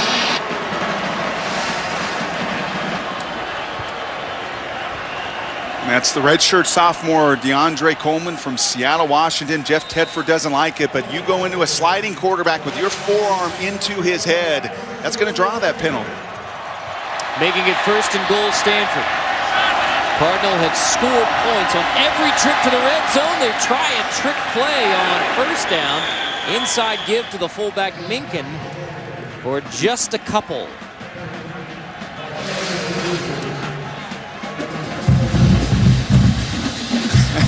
That is old school right there. Yeah, what do you call that one, Brian? It's a little minor fumble-rooski, I would say, back in the day. Lots of wrinkles you throw out in the big game. Fumble-rooski-esque from the Cardinal on 1st and goal, so now 2nd and goal, and back to the straight-ahead run game. Taylor going off tackle behind Cameron Fleming. 3rd down and goal.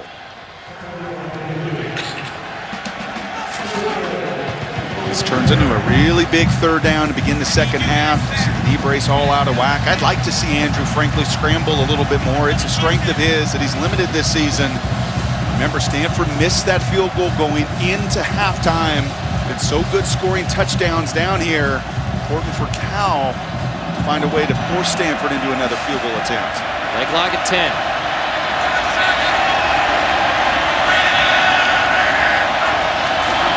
Block, quick drop for Tololo. It is caught for a Stanford touchdown. Tololo, who had a huge drop earlier on the drive, hauls in a difficult touchdown grab. Stanford with a statement on the opening drive of the second half. That play was right at the playbook of USC in overtime. Same concept. You get your big 6'8" tight end, Tololo, out there on a backup linebacker. Camparelli's filling in for an injured Wilkerson. That's advantage Stanford, and that was a wonderful job of Andrew Luck giving his receiver, and in that case a tight end, a chance to make a play for him. Stanford scores on its first possession of the second half to put some distance against Cal, trying to stave off the upset talk to close out the day. Well, you probably know about the big game between Stanford and Cal. This is earlier this evening, the Big Splash water polo match. 2 of the top 4 teams in the country, and Cal with a huge win, 11-3. Our crew was so inspired by the Big Splash. There's Caesar. He has donned the Stanford water polo cap, looking very athletic. Caesar. Jay is as well. Jay knows the importance of getting inside water when you're contesting the Big Splash. Well, guys might need it tonight with the way the rain is coming down. It's turning into the Big Splash down there. The big slip and slide here in Stanford. And you will cross the 35 to the 40. Reese, give us a break. Carter, I'll tell you what, I'll give you a little Sports Center right now presented by Discover Card. Oregon, number 4 in the country. They had a 37-yard field goal to force overtime against SC after coming back from a 24-point deficit. Couldn't hit it. SC knocks off the Ducks 38-35.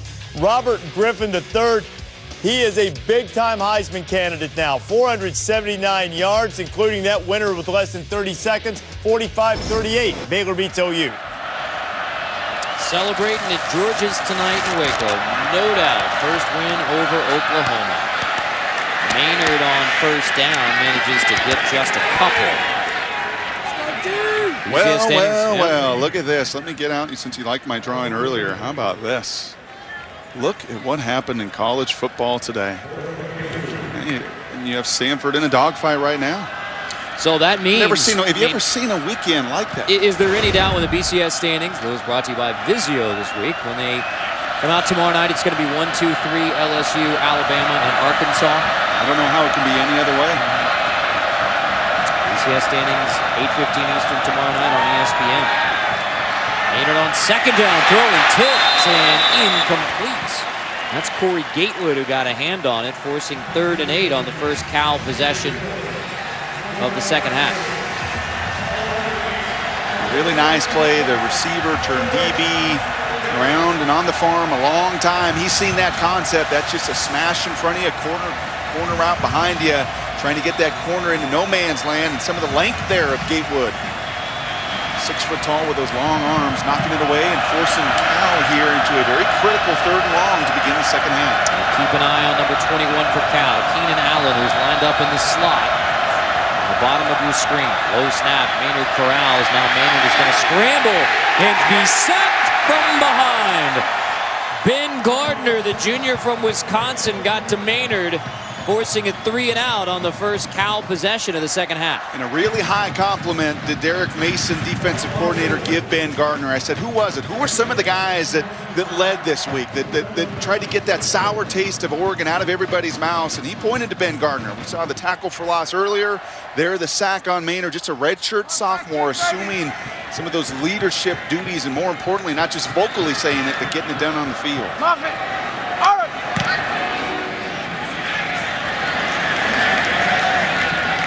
Terrell, fair catch, makes the grab at the 20.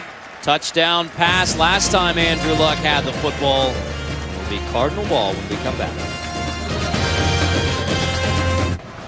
8 years after the famous big play in 1990, another thrilling end to the big game. Down by 1, less than a minute to left. Stanford recovers an onside kick. And this play, roughing the passer, keeps the game alive. John Belly flagged for that, so Stanford kicker John Hopkins has a 39-yard field goal to give Stanford the stunning come from behind 27-25 win in the big game, and that is what is on the line. The Stanford Axe. Stanford head coach David Shaw is in his first year as head coach at Stanford, but spent much of his life around this program. Matt Willie was a Stanford assistant coach. Back on first down, will take the sack. Second time he's been sacked. So David Shaw, Father Willie, was a 33-year coaching veteran. Then David played for Denny Green and Bill Walsh, graduated from Stanford, been on the staff now 5 years. Said his favorite moment in the big game rivalry was that game when he wasn't even playing. It was his redshirt year. He said he was so exhausted from the emotion of that game just standing and watching it on the sideline. Stanford alum, 1994 grad, got a sociology degree. And second down, this is Taylor, who is wrapped up for a loss, already the 3rd and long for the Cardinal. Once again, we showed the play earlier with all those bodies, all those Cal Golden Bears around the line of scrimmage. They're daring Stanford. They're going to say, hey, we're going to load up this box. You're going to have to beat us outside. And those linebackers, very, very active. We've seen Holt and Kendricks tonight, top 2 leading tacklers. These are the situations they want to put Andrew Luck in this young receiving core in, 3rd and extra long. Longest 3rd down that Stanford has faced tonight.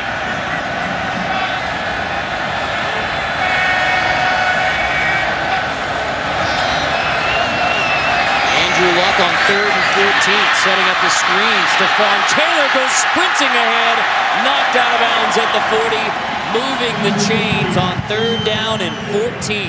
And that is a wonderful call from Pep Hamilton and David Shaw on the sidelines. What do you expect? What has Cal shown you in these 3rd down situations?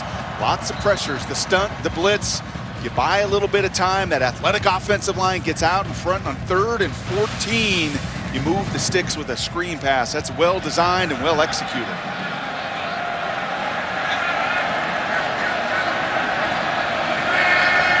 Jonathan Martin might have gotten away with a hold there, Brock.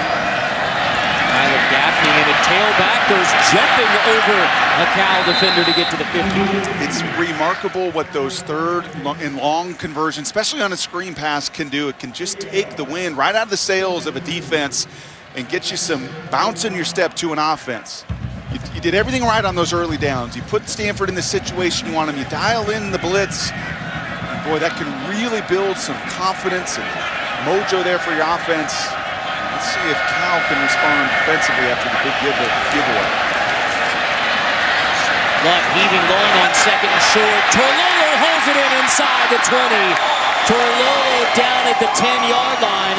And if Andrew Luck was off in the first half, if the Stanford offense was off, it is back to being the Andrew Luck who could be holding the Heisman.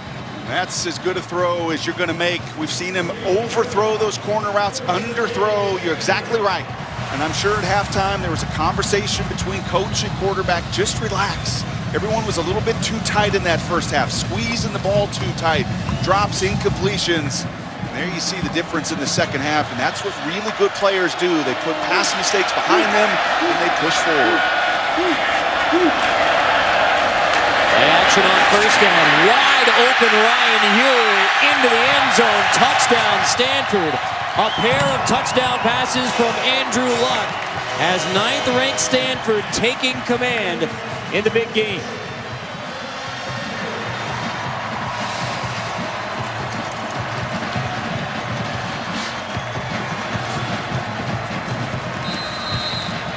So dangerous in that play action game with all of the different looks, all the little different wrinkles. If you stand flat-footed defensively, you lose contain, you lose leverage.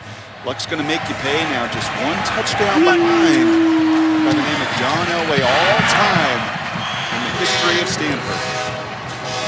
Pair of touchdown passes in the third quarter. Stanford has turned a potential upset into a 15-point lead. For just the second time, 3 of the top 5 losing in the same weekend. Oklahoma State, Oregon, Oklahoma all losing. Clemson rocked at NC State earlier today at Raleigh. Oof. What a big win for Lane Kiffin. That's the first time, remember, that Oregon has lost since 2008 on their home turf. Boise did it back in 08.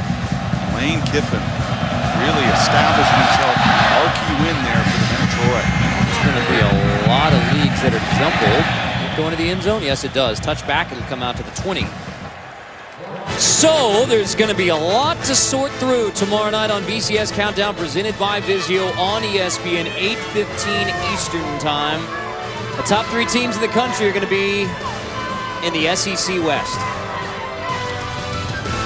So 1 of 3 are going to play down on the Bayou. It's going to be LSU hosting Arkansas. More than likely, Arkansas will be number 3. Oklahoma State out, Oklahoma out, Oregon out.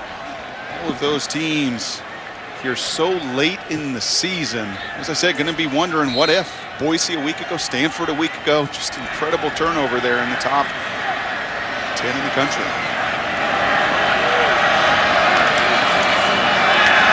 Zach Maynard on first down. Caught by Marvin Jones. Another nice sideline grab by Marvin Jones, who now has 36 straight games with a catch. That one goes for 14. It's an earlier catch, tiptoeing down the sidelines. That's a big 6'3" senior. That's well done. This is a huge drive for Cal. If they want to be one of those upsets that we saw around college football today, circle this drive with just 5 minutes to go in the third quarter. Momentum squarely on the side of Stanford. Cal needs to respond and do it in a hurry. Already down to 5 minutes remaining in this third quarter as Stanford has dominated the third. So Fele straight ahead, close to a first down. It will be second and very short from that mark. One of the questions answering on BCS Countdown now is how high does Stanford climb? That's potentially back to 5 with all the losses. Virginia Tech was ahead of Stanford. Clemson was ahead, and now they're Virginia out. Tech. Yeah, Virginia Tech is now going to continue to bump up and move their way up as well. So Fele to the 50, moving the chains.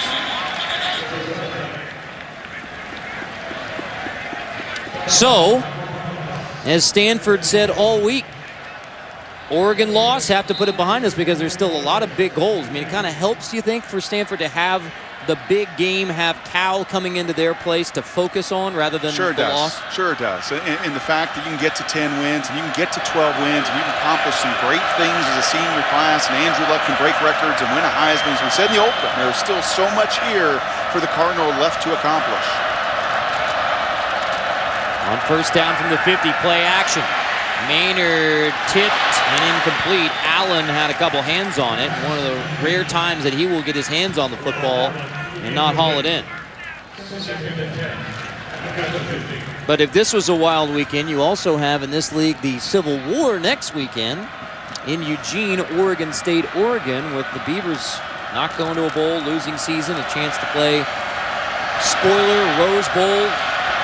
I mean, it's almost all still there. And if you're at 5, who knows what's going to happen in the last couple of weeks? So maybe, just maybe, the Cardinals still a shot at the BCS title. Big maybe. Third down coming. First, you have to close out Cal.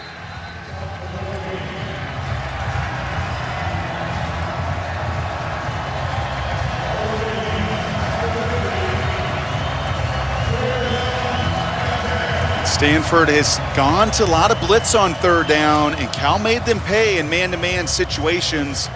this is a situation now on third down where you'd like to keep things in front of you. I don't know if it's time to blitz once again. It looks like coverage here by the Cardinal. But only one deep safety in Howell. Maynard complete, short of the first down. Miller is brought down as the Cardinal rally to the football. Michael Thomas leads the way. In decision time, and the right decision here by Jeff Tedford. With as much ball possession as Stanford has had here over the last 20 minutes of game action, Jeff Tedford can feel what we feel up here, that Stanford has the upper hand. They've got the momentum. They're dictating some of that tempo. I like this call from Jeff Tedford. Cal will go for it. The 23rd time this year that Cal has gone for it on fourth down, only 36% on those fourth down conversions. Maynard on the roll on fourth down. Zach Maynard will take the sack back at the 45. Cardinal football leading by 15. Lancaster gets the sack. We really highlighted the screen pass, and I like the scheme and the execution. Well, this is well designed by Jeff Tedford, but this rain and these conditions, they bring the motion in, and they're just trying to run sprint left pass, and everything's there for you. Unfortunately, you slip, you fall, it breaks up the rhythm and timing of the play, and nowhere for Maynard to go.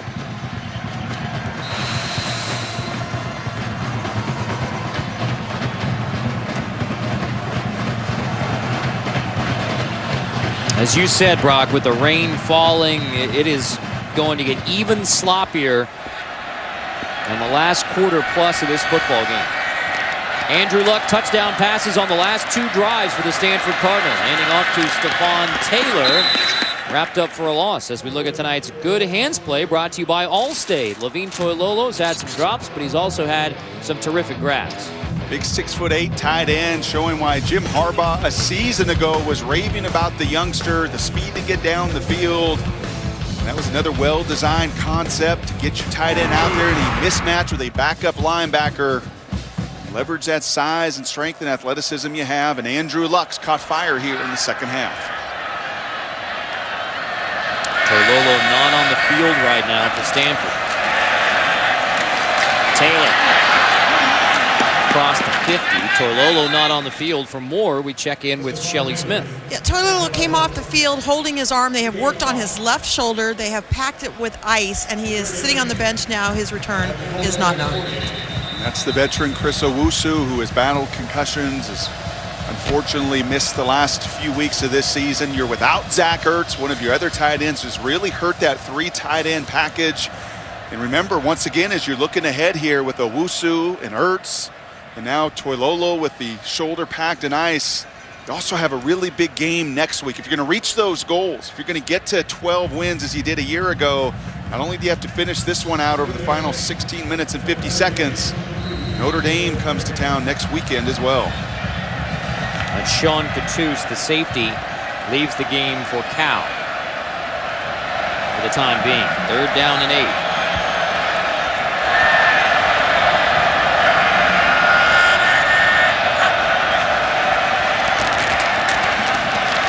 Andrew Luck has room to run, but he's going to heave it and incomplete.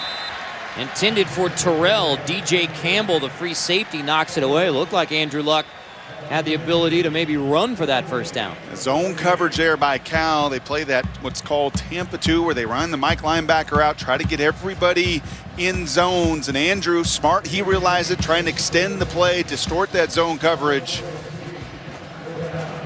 That's another big weapon for Andrew Lost, and once again, some more inexperience that's going to surround him on the field. David Green hits the punt at the 40. Evan Jones decides to field it at the 15, and he is dropped immediately by Ty Montgomery. Sunday NFL Countdown is coming your way in a matter of just a few hours. 10 a.m. Eastern Time, presented by IBM on ESPN. Jim Harbaugh's 49ers at home at the Stick versus the Cardinals, and some good NFL rivalries this week. Cowboys-Redskins, Giants-Eagles, turning into a budding rivalry between the Bengals and the Ravens. How about the job that Jim Harbaugh has done as the 49ers head coach? Listen to the talk radio and here in town, the Bay Area, over the last few days. Remarkable what he did, building the identity of a very physical Stanford team, and he's doing exactly that in San Francisco. David Shaw, was offensive coordinator under Jim Harbaugh. I said to David yesterday, this is a big game for you, and I really liked what he said. He goes, absolutely it is. And he's enjoyed this week the number of people that have come, knocked on his office door, walked in with some counsel and some advice. Including Tara Vanderveer, the great women's basketball coach here at Stanford. A number of the great coaches here on the Stanford campus. The farm, as it's called. Excellence in athletics all over the place. But football excellence. The pass is incomplete, intended for Jones. That grabs a whole lot more attention from around the country. Great story in the New York Times by Pete Thamel recently, talking to Dr. Condoleezza Rice about how different the feeling is around Stanford with the football team excelling. And David Shaw said, at Stanford, the folks want us to win, but do it the right way with good kids. And that's exactly what Stanford has. The academic all Pac-12 team released this week. Cal and Stanford up and down the list, including Andrew Luck. Zach Maynard on 3rd down and 11, scrambling straight ahead. Maynard gets a key block. Maynard dives forward for a Cal first down. Maynard makes it happen. And boy, did Cal need that, and that young quarterback that unfortunately being in such good rhythm early has found a lot tougher go here over the last 2 quarters. Watch this big wide out outside. Marvin Jones, number 1, come into the picture. He sees Maynard scrambled. Does a nice job getting in the way of 2 defenders. Maynard can feel this game as well, knowing and sensing I've got to make a play, the sense of urgency growing in the young quarterback. What should be the final play of the 3rd quarter.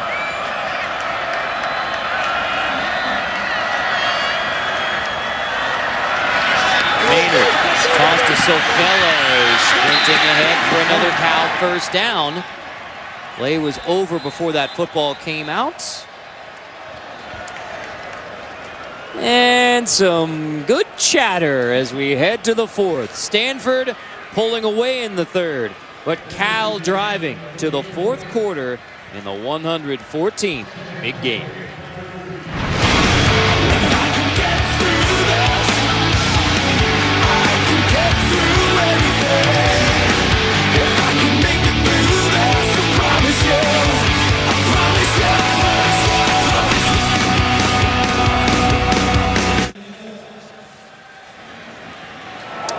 That can go from like a frowny tree to a smiling tree. Don't have the whole time to give you the great story as to how Stanford ended up with the tree as the mascot. Right now it's a smiling tree because Stanford has taken what was a 1-point game at the half, trailed Cal in the 2nd quarter, now a 15-point lead. This was the last play of the 3rd quarter. Replay officials trying to determine if Isi Sofele stepped out of bounds prior to the first down. And then further, they're looking to see, was that ball coming out before Sofele had any contact with the ground, including his gluteus maximus. It looks like it's the first thing that touches. So it's a potential break for Cal if Sofele actually was out of bounds. Potential. And would it be a Stanford fumble recovery by Delano Howell? So that's what the replay booth is looking at right now.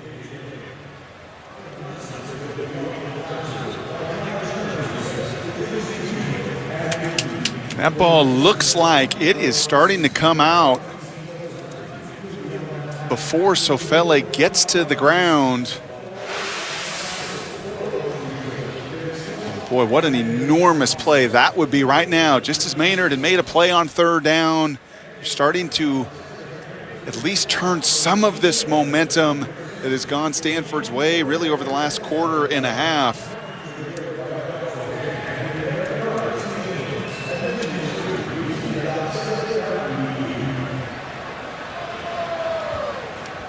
So eventually we will have a big call to begin the 4th quarter of the big game.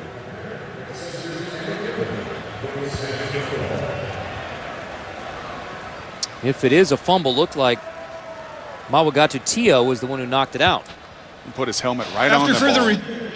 It was determined that the Cal runner lost possession of the ball. It was recovered by a Stanford player.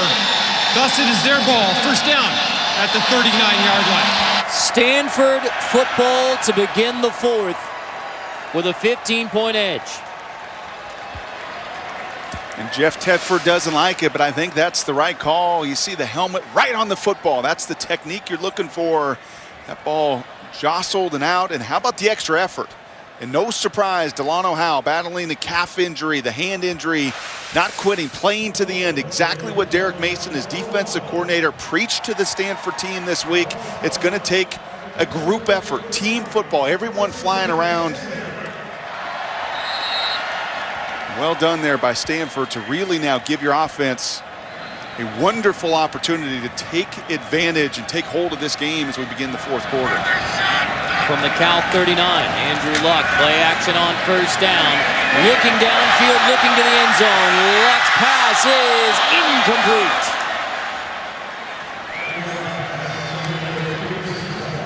incomplete. Intended for Davis Dudchek, one of those tight ends who's into the game because the injury to Toilolo. Ertz out.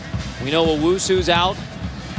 There's a lot of NFL personnel here. Some of the top teams at the top of the draft order are here with some of their heavy hitters and representatives, and they've watched different Andrew Luck in the second half. That throw, once again, indicative of it.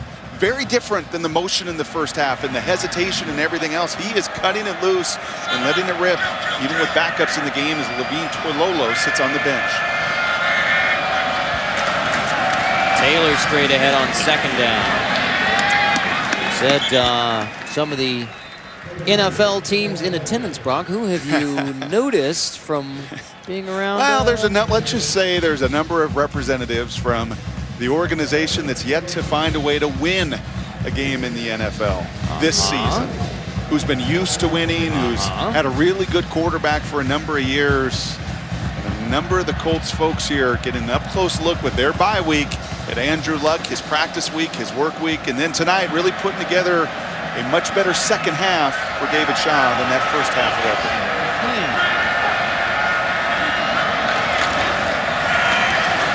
Taylor on 3rd and 4 is stopped short, so this is 4th down and about 2 coming in what would be a 48-yard attempt in the rain. This is a go for it. You don't kick a field goal. You've not made a field goal of 47 or 48 yards this year. It's a sloppy field. You've already missed one. There's no doubt about it in my mind. This is go territory. And a chance to really make a statement to Cal as this clock continues to tick down in the second half.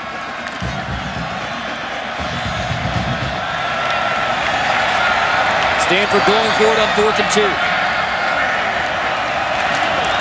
Taylor slipping, not near enough. Cal football as the Golden Bears stop.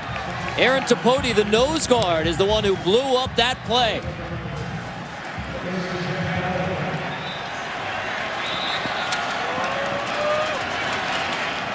Cal Golden Bear football. The Bears need to put it in the end zone. And they're going to come back in the big game.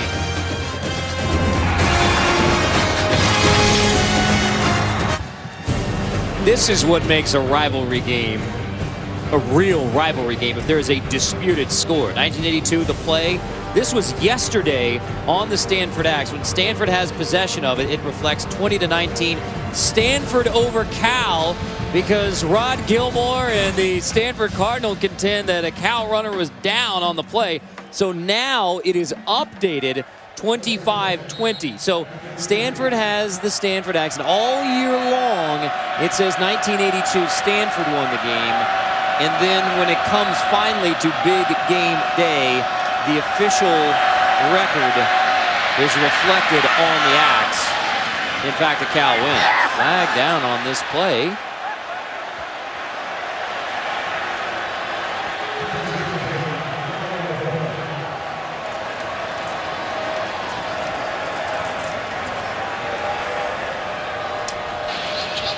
Holding.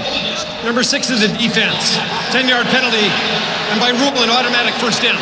That's the backup corner, Terrence Brown. And he's at the top of the screen, once again, matched up with these big receivers. It's actually the Backup tight end Spencer Hagan outside, just hands all over Spencer.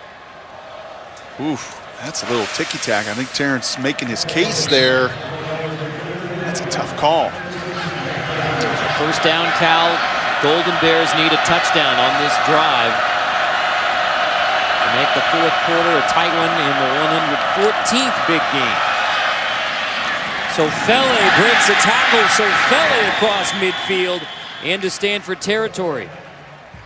Well, Cal's defense has given this offense a little bit of life. After that turnover, they come out, they stop Stanford on the fourth down. Michael Kendricks has a beautiful play in the backfield. And now you're getting a chance, and I think Tedford's looking at that clock and saying there is still time to run the ball. This does not have to be pass, pass, pass. The strength of our team and how we've won games over the last few weeks is Sofele, our 1,000-yard rusher. There's still ample time to have balance within your offense. 15-point game, meaning pair of touchdowns, 2-point conversion at some point would tie it. That's a long way off. Maynard finds C.J. Anderson. Or is it a long way off? Anderson inside the 15, inside the 10. Anderson finally brought down at the 7. It will be first and goal for Cal. 40-yard pickup.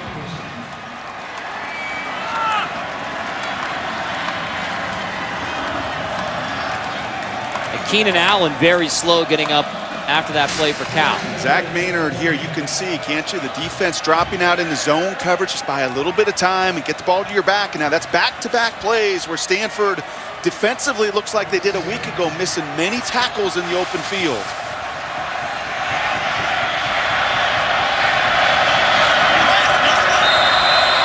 Wildcat look from Cal. Timeout, California. Timeout, Cal. First and goal coming for Jeff Tedford's Golden Bears. So 15-point game now. Stanford and Cal. So the big game certainly yet to be determined, but we have discussed, Brock Heward, the Heisman Trophy and Andrew Luck's relative placement in that Heisman Trophy race. Reese made the great point. Robert Griffin certainly back in that contention now, but you are a Heisman Trophy voter in 2011. I'm sure you perceive what Andrew Luck has done without Ertz, without Toilolo for much of the year, part of the year, without Owusu. That certainly affected Andrew Luck's numbers. Yeah, you got to take all of that, I think, into account. And the bottom line is winning. And Andrew Luck has been a winner here, the winningest quarterback in Stanford history, now 29-6, searching for his 30th win. And is it always pretty? And does he put up the gaudy numbers that many of his counterparts around the country do? No, they don't. But this second half, I think, really reflective of Andrew Luck, the player. Can put bad plays behind him, press ahead, and he doesn't always care what it looks like. He cares most importantly about finding ways to win. And in today's day and age with that Heisman Trophy, how many times year after year after year do you see guys who are winners and whose teams find a way to win, ultimately take home the hard way? And I think that's exactly what Andrew Luck would tell you about the Heisman. He doesn't talk about it. He doesn't want to talk about it because he is truly a team player. Second and goal, back to the Wildcat. So Fele to about the 3 to make it third down and goal.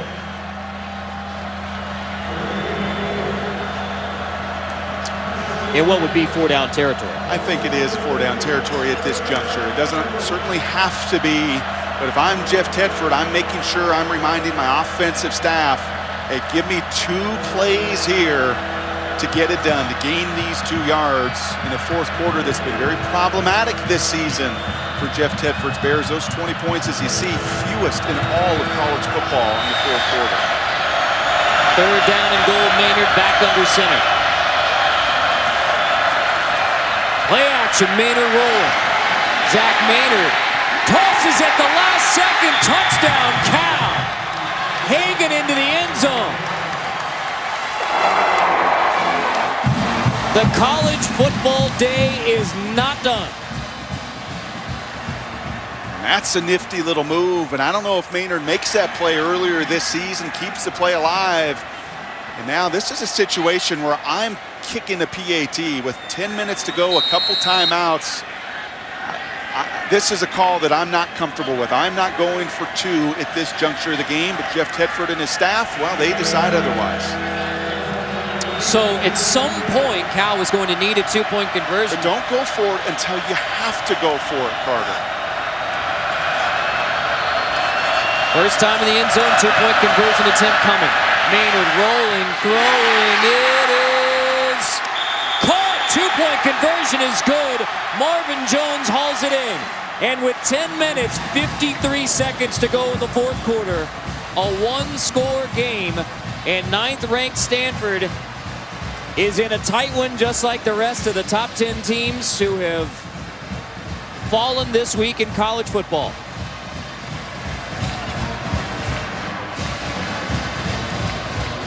So a Cal team who had 20 points in the fourth quarter in 10 previous games has 8 to make this a touchdown game. And 8 crucial points as you're down here. And I think, and the replay officials are going to take a look at this, I think Marvin Jones does once again a wonderful job of digging this ball out. 6'3", 200 pounds, senior receiver gets underneath that ball before it contacts the ground.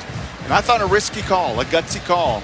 Jeff Tedford knew something I didn't know up here in the booth, and that is that Zach Maynard is streaky, and roll him while he's hot, keep the ball in his hands. And he also has a lot of confidence in these big receivers outside.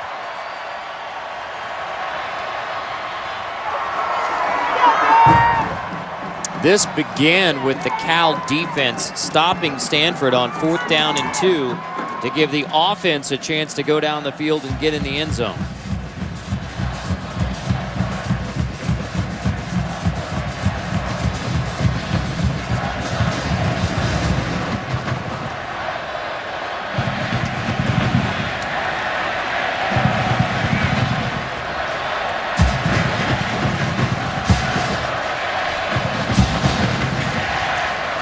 Wild day of college football, Carter, why not?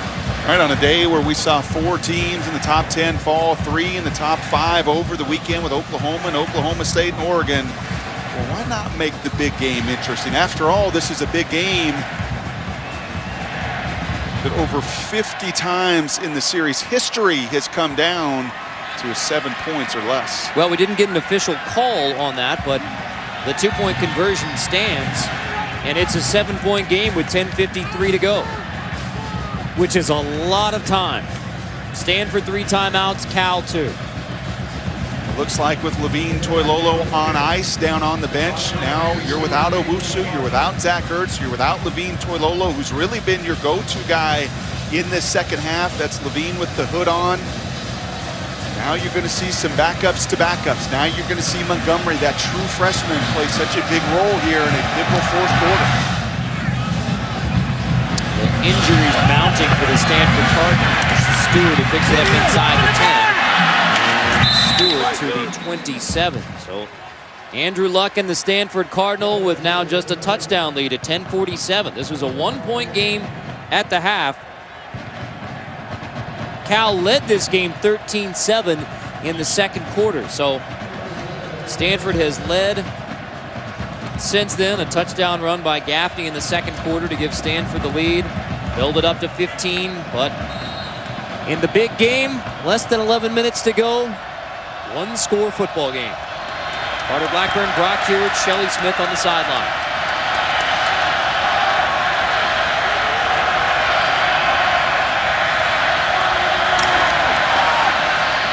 Taylor on first down, dropped for a loss. And there is no doubt what you're going to see from the Cal Golden Bears here in the fourth quarter. You saw it on the 4th down play. These linebackers are going to be aggressive. That's Trevor Guyton, the defensive end, getting into the backfield. If Stanford's going to roll out all of that heavy package, well, you can count on Cal bringing lots of run blitzes, and Clancy Pendergast, a guy that likes to be aggressive in nature, they're going to force the issue, and they're going to make the Montgomerys and the Fleeners and some of the other players that have not seen as many touches, they're going to make the Waylands beat them outside, not that big heavy run game. Pendergast, 6 years NFL defensive coordinator, including 2008 Super Bowl with the Arizona Cardinals. Timeout, Stanford.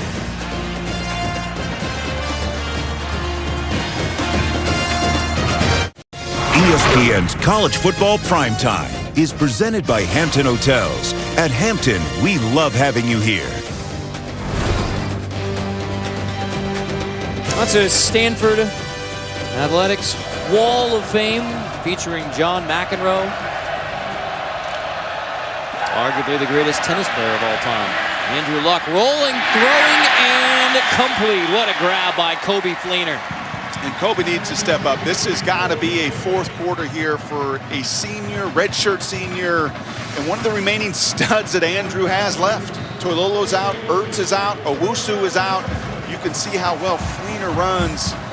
This has got to be a fourth quarter that he takes over, because I know Clancy Pendergast is going to do the best he can to take away the run. Just look at the bodies around the line of scrimmage. Fleener must step up in the final 10 minutes.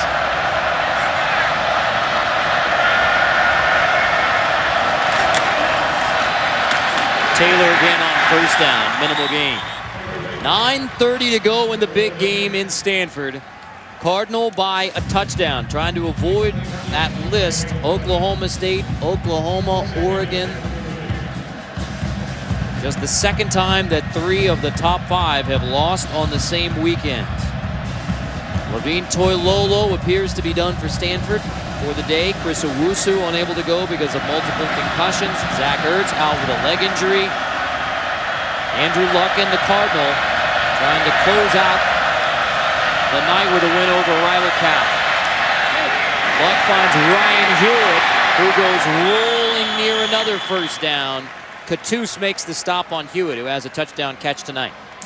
Cal has tackled really well tonight. This is a very active crew. I think it's important to note that Cal's #1 in the conference defensively, and at times that's not been with a lot of offensive help. David Shaw knew this was going to be a difficult test tonight, a 4-quarter game. Cal has come to life here, playing with a lot of energy here in the fourth quarter, especially defensively. On a sloppy field, rain started just prior to the 7:15 local time kickoff, the latest in big game history. Luck gives to Hewitt, who stretches for a Stanford first down at exactly the 50 in the middle of the S. And the beauty of this game tonight, 114 times these two have tangled. And this looks like a lot of them from about the 1940s and 50s and 60s. Look at the uniforms. Look at the personnel packages. Once again, Stanford's going to come with 6 big offensive linemen. They want to play this game between the hashes. Just smash mouth football right at you. Offensive coordinator Pep Hamilton says, no doubt about it, we are a power running team. We've talked about this before, Brock, about how people think in today's college football, if you have a star quarterback, you're a spread team, you're throw it all over the field. But Pep says, no, we are a power running team. That's the identity of Stanford. That's who they are. We control the clock that way. It affords us some of those big play action pass opportunities. And now that you cross the midfield stripe, these are typically the downs and distances that those coaches like to take shots down the field.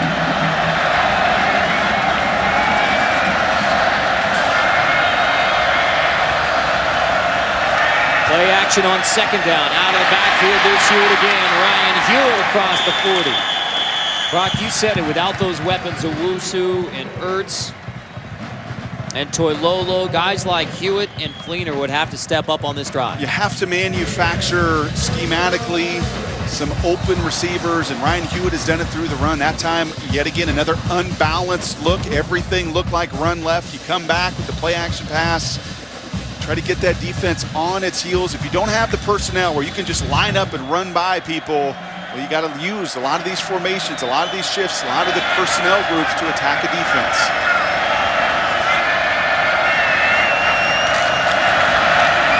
Taylor on first down. And then you eventually hope that all of these body blows, all of these runs between the tackles as you're chewing up that turf and you're running in there, well, that just maybe one time they're a little off in their fit, that those linebackers don't come at you, that you get on them.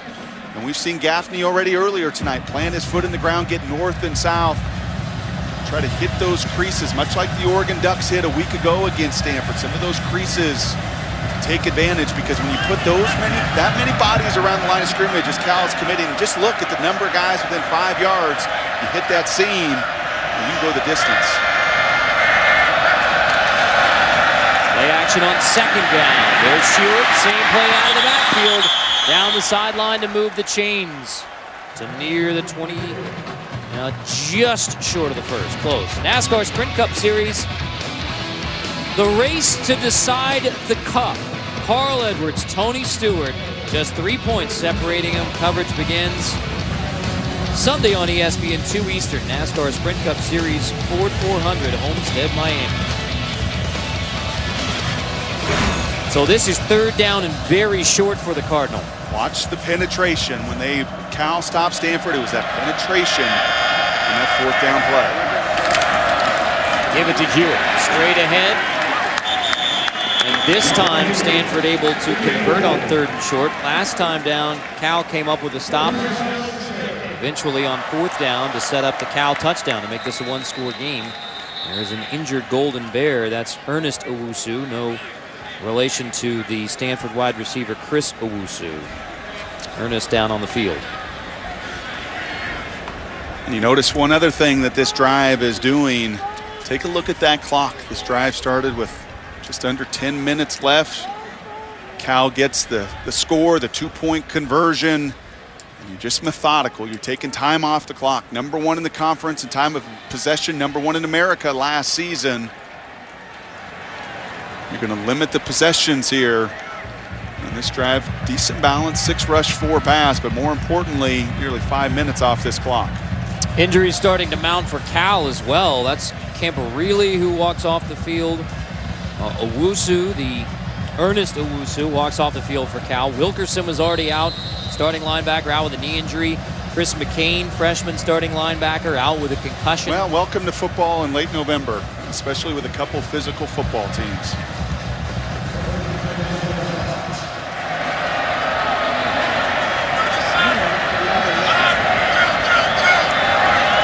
Now Ryan, first down. Hewitt motions. Tyler Gaffney picks up maybe 2 on first down. Now, 5 minutes. Cal has 2 timeouts. I mean, do you think it's too early to start thinking about using timeouts? Yeah, I think it's too early at this juncture, but it's not too early, I think, for David Shaw to start to figure out my field goal range. On a damp night, on a soggy field, with a kicker coming back after being off 3 weeks, Jordan Williamson, who's already missed 1 field goal tonight. This is not a time, I think, to get conservative in your play call and count on a 40-yard field goal. Wilkerson split out wide. It's Gaffney lined up. And it's going to be a timeout, Stanford. Wildcat look there from Gaffney. Stanford. Second down for Stanford. 4:24 to go in a one-score game. The Stanford Axe is on the line in this, the 114th big game between the Bay Area rivals, Cal and Stanford. 12th play of this drive for Stanford. Gaffney from the Wildcat. Gaffney with Hewitt leading the way, slips just inside the 20. And the slick field here in Stanford is a factor in the fourth. You hear coaches always say, keep your shoulder pads over your toes. You don't want to lean back. You don't want to lean forward on a slick field like this. You really got to have great balance. Number of players on both sides with critical slippage issues. Luck back under center on 3rd and 4.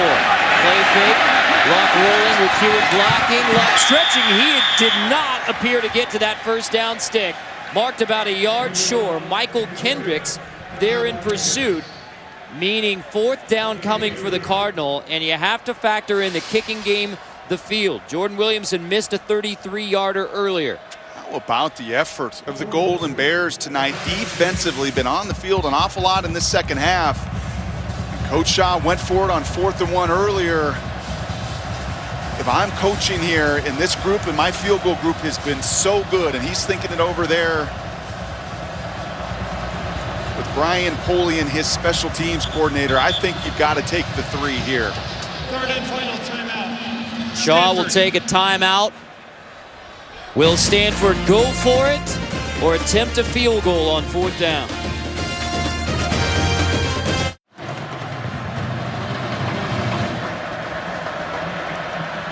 Stanford will attempt a 35-yard field goal. Those are the flags at the top of the stadium, but in the bowl, no wind.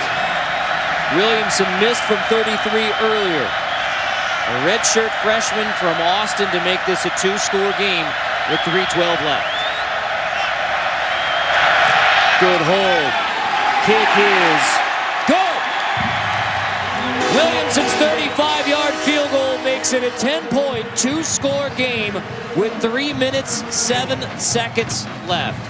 Difficult field goal operation all the way around on a slick field in the rain. And you saw the conversation between Brian Polian, the special teams coordinator, and David Shaw, and I think it was a conversation of, hey, listen, this group's been pretty good. I know we missed earlier, but 15 of 17 collectively coming into tonight. You've got to trust your kicker at that point. Excellent operation with the snap and the hold.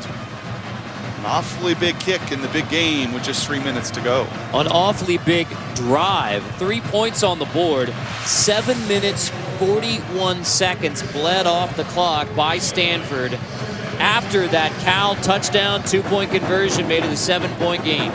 So back to a 2-score game after a 13-play, 7-minute, 41-second field goal drive. And oh, by the way, all Andrew Luck is now is 20 of 30, 257 yards, uniform dirty, playing the game exactly the way that he would draw it up. The architectural design, all academic performer, 3.48 GPA, maybe not as pretty in that first half. The guy doesn't mind playing ugly, and you can hear him urging his teammates on to finish, win this big game, get the 10th win, keep themselves alive for a BCS Bowl.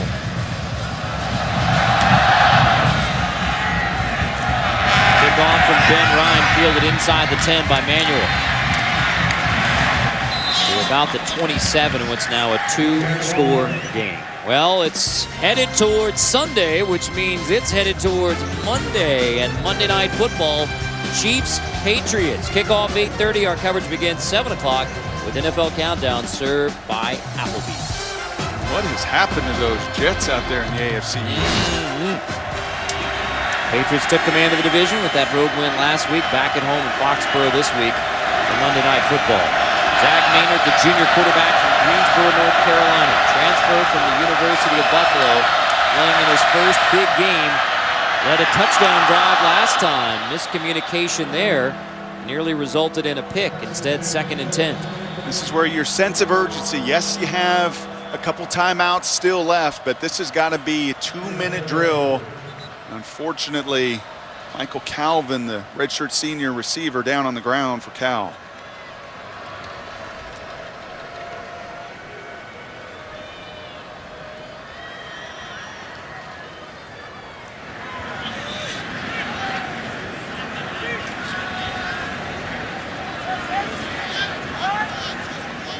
Unfortunately, we have seen a lot of injuries in this football game.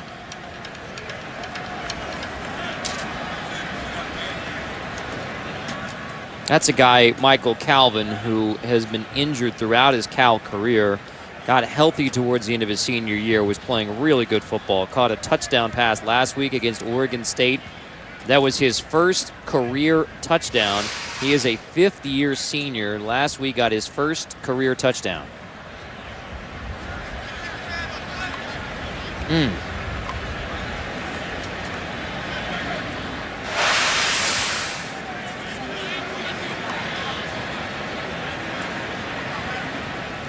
Very unfortunate there on the bottom of the screen, away from all of the action.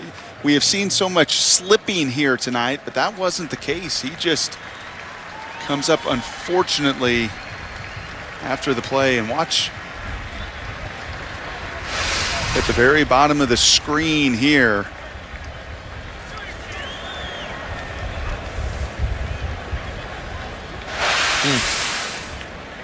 That one is tough to figure out, and that is a real disappointment.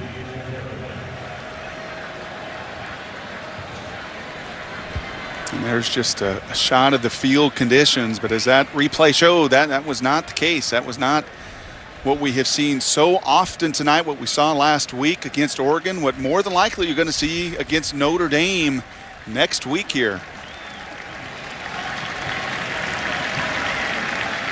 A very wet, damp, windy night And as you said, Carter, a very physical game, and that's what rivalry games are. You asked me earlier about rivalry games that I had played in and been a part of, and you watch and you do this job now. There's so much emotion involved, so much energy, so much passion to play, and often very, very physical affairs with a lot of guys, unfortunately, getting nicked up. So Cal needing 2 scores. Michael Calvin, wide receiver, out. Will Cap, the fullback, out from early in the game. So both of these teams trying to move the football without some of their key weapons. That's Anthony Miller, the tight end, who was dropped by Michael Thomas, making it 3rd down as the clock rolls to 2 minutes, 45 seconds.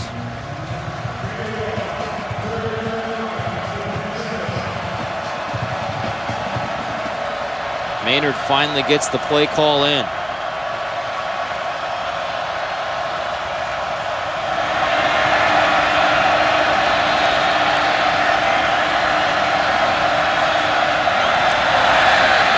Maynard throwing on 3rd and 9. It is incomplete.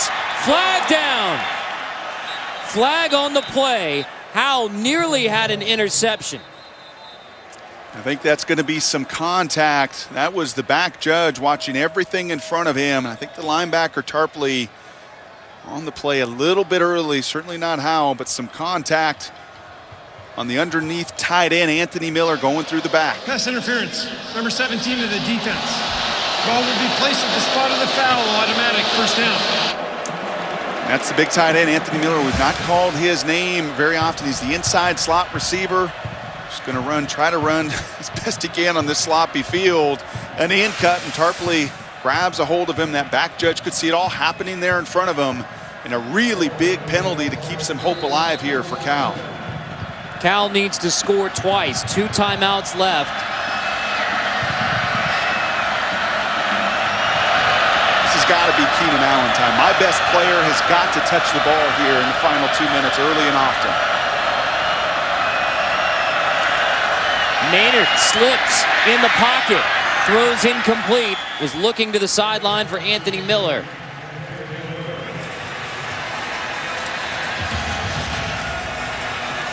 We've seen both of these coaches tonight, both David Shaw and Pep Hamilton, Jeff Tedford and his offensive staff really be creative, get his guys in positions to have some success, be it on some screen calls, be it my big receivers outside, matching them up in one-on-one opportunities. I said earlier, number 21, Keenan Allen, he's my impact player. He's my big-time receiver. He's my playmaker. I'm going to try to find a way through formations and personnel to get him into a matchup where he can get the ball. 0 second-half catches for Keenan Allen. He's lined up in the slot. Maynard pressured again. Zach Maynard rolling away from the pressure, heaving downfield. It's incomplete, but there's another pass interference call against the Cardinal. Is this looking like big games of old that go down to the wire with flags flying in critical plays at the end of the 4th quarter? Number 6 of the defense, 15-yard penalty, automatic 1st down. And Zach Maynard, the left-hander, running to his right, committing the cardinal sin you hear all the time of throwing back late across your body. But Delano Howell, the active safety, you just can't go through the defender. You got to try to manipulate your body, have the body control to get to the reception point or the interception point and not go through the receiver. That will draw a penalty on every occasion.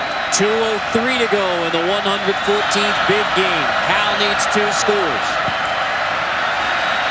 Maynard again rolling away from pressure.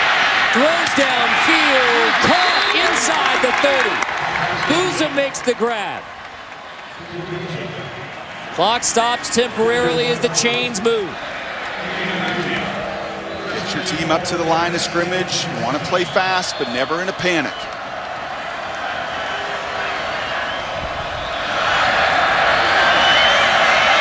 Heavy pressure at the line of scrimmage shown by Stanford on 1st down.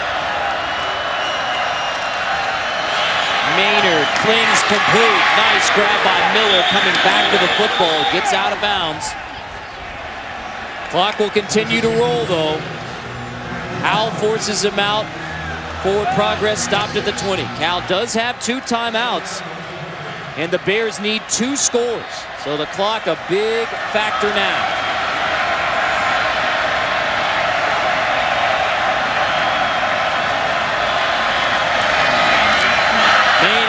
Complete inside the 15. That'll be a first down. Clock stops temporarily again as the chains are moved. It's Booza again.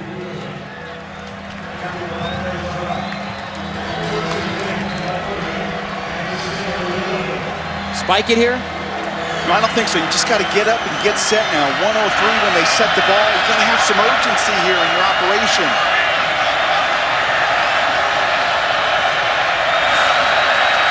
Maynard pressured and sacked. Timeout Cal. Trent Murphy sacks Maynard. Timeout granted with 45 seconds left. 1 timeout remaining for Cal, none for Stanford. This is the stare down that occurs in the last 2 minutes of the big game. In the middle of that collection of students. Pardon me, what are they doing? Yeah, that's the stare down. Which I would not want to be a stare down with you, Brock. I think look at the intensity right here. Look at that. That's, folks, that's what the big game is all about. Are you looking away? Staring down? Yeah, if this is the stare down, it's time to stare down. So the Stanford Axe, 1933 is when it began going back and forth. You love that, don't you? I just love the intensity, really, from both sides. That was fantastic. 47 seconds on the clock. 2 seconds were put back up there. I'm smarter than you. No, I'm smarter than you. No, I can stare better than you. All I know right now is Cal has to score and score in a hurry. And you cannot, if you're playing quarterback, take sacks here.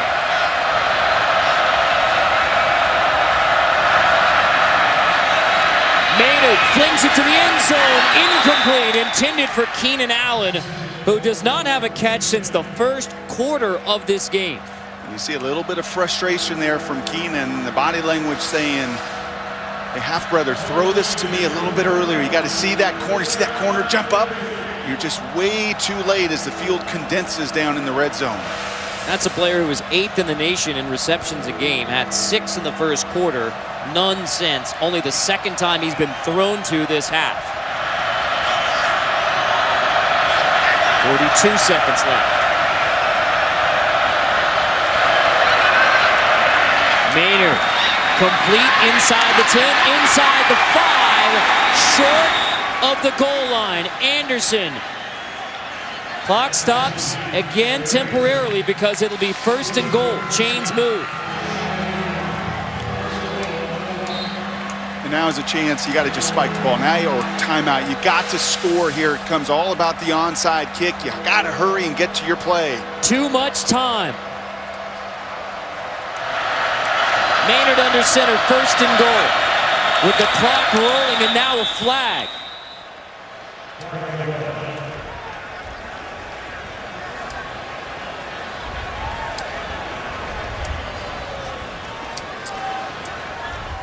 Spike it. Yep. Offside. Number 99 of the defense.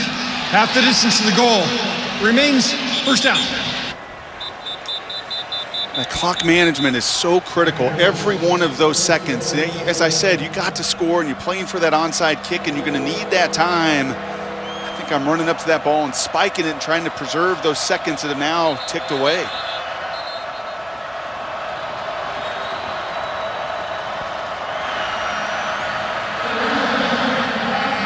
In this case, the clock will start when the ball is snapped.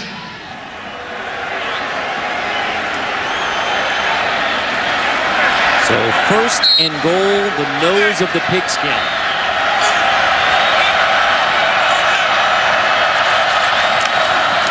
Maynard hands off to Anderson. Touchdown, Cal. Flag on the play.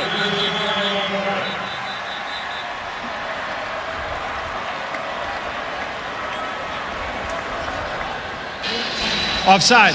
Number 93, the defense. This penalty is declined. Touchdown, California. 14 seconds. A PAT away from being a field goal game. Well, these big games have had some fantastic finishes through the years, and this one's going to come down after the extra point to that onside kick. Tavecchio, the Cal kicker, has missed 5 PATs this year.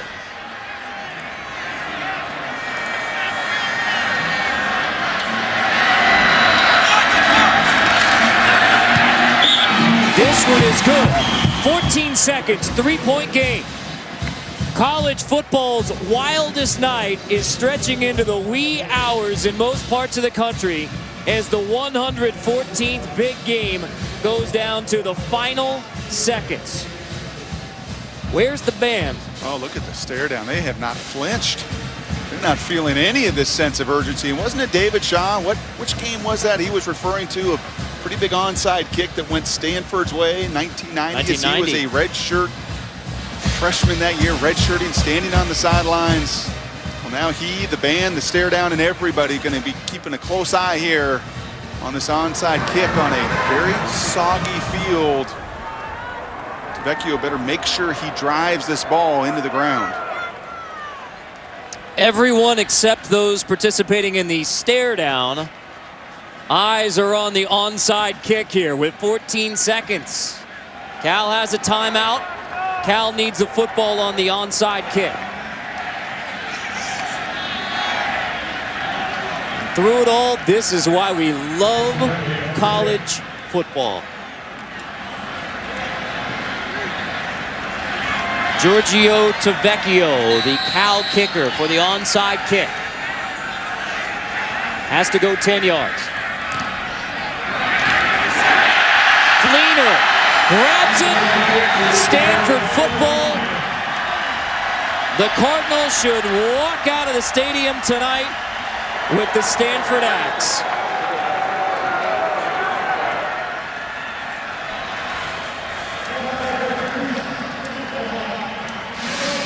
And awfully nice to have your 6'6" tight end go up, high point the ball, secure, does a wise thing and gets down. Outside of Cal having the one timeout left, it's going to secure that Stanford Axe stays right here in Palo Alto.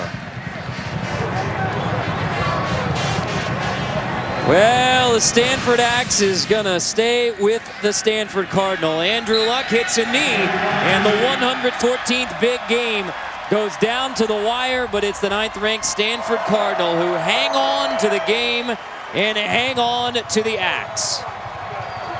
Not always pretty, very hard fought, very physical on both sides, and Stanford keeps their BCS hopes alive. Andrew keeps his Heisman hopes alive. David Shaw gets to keep that Axe right here in town.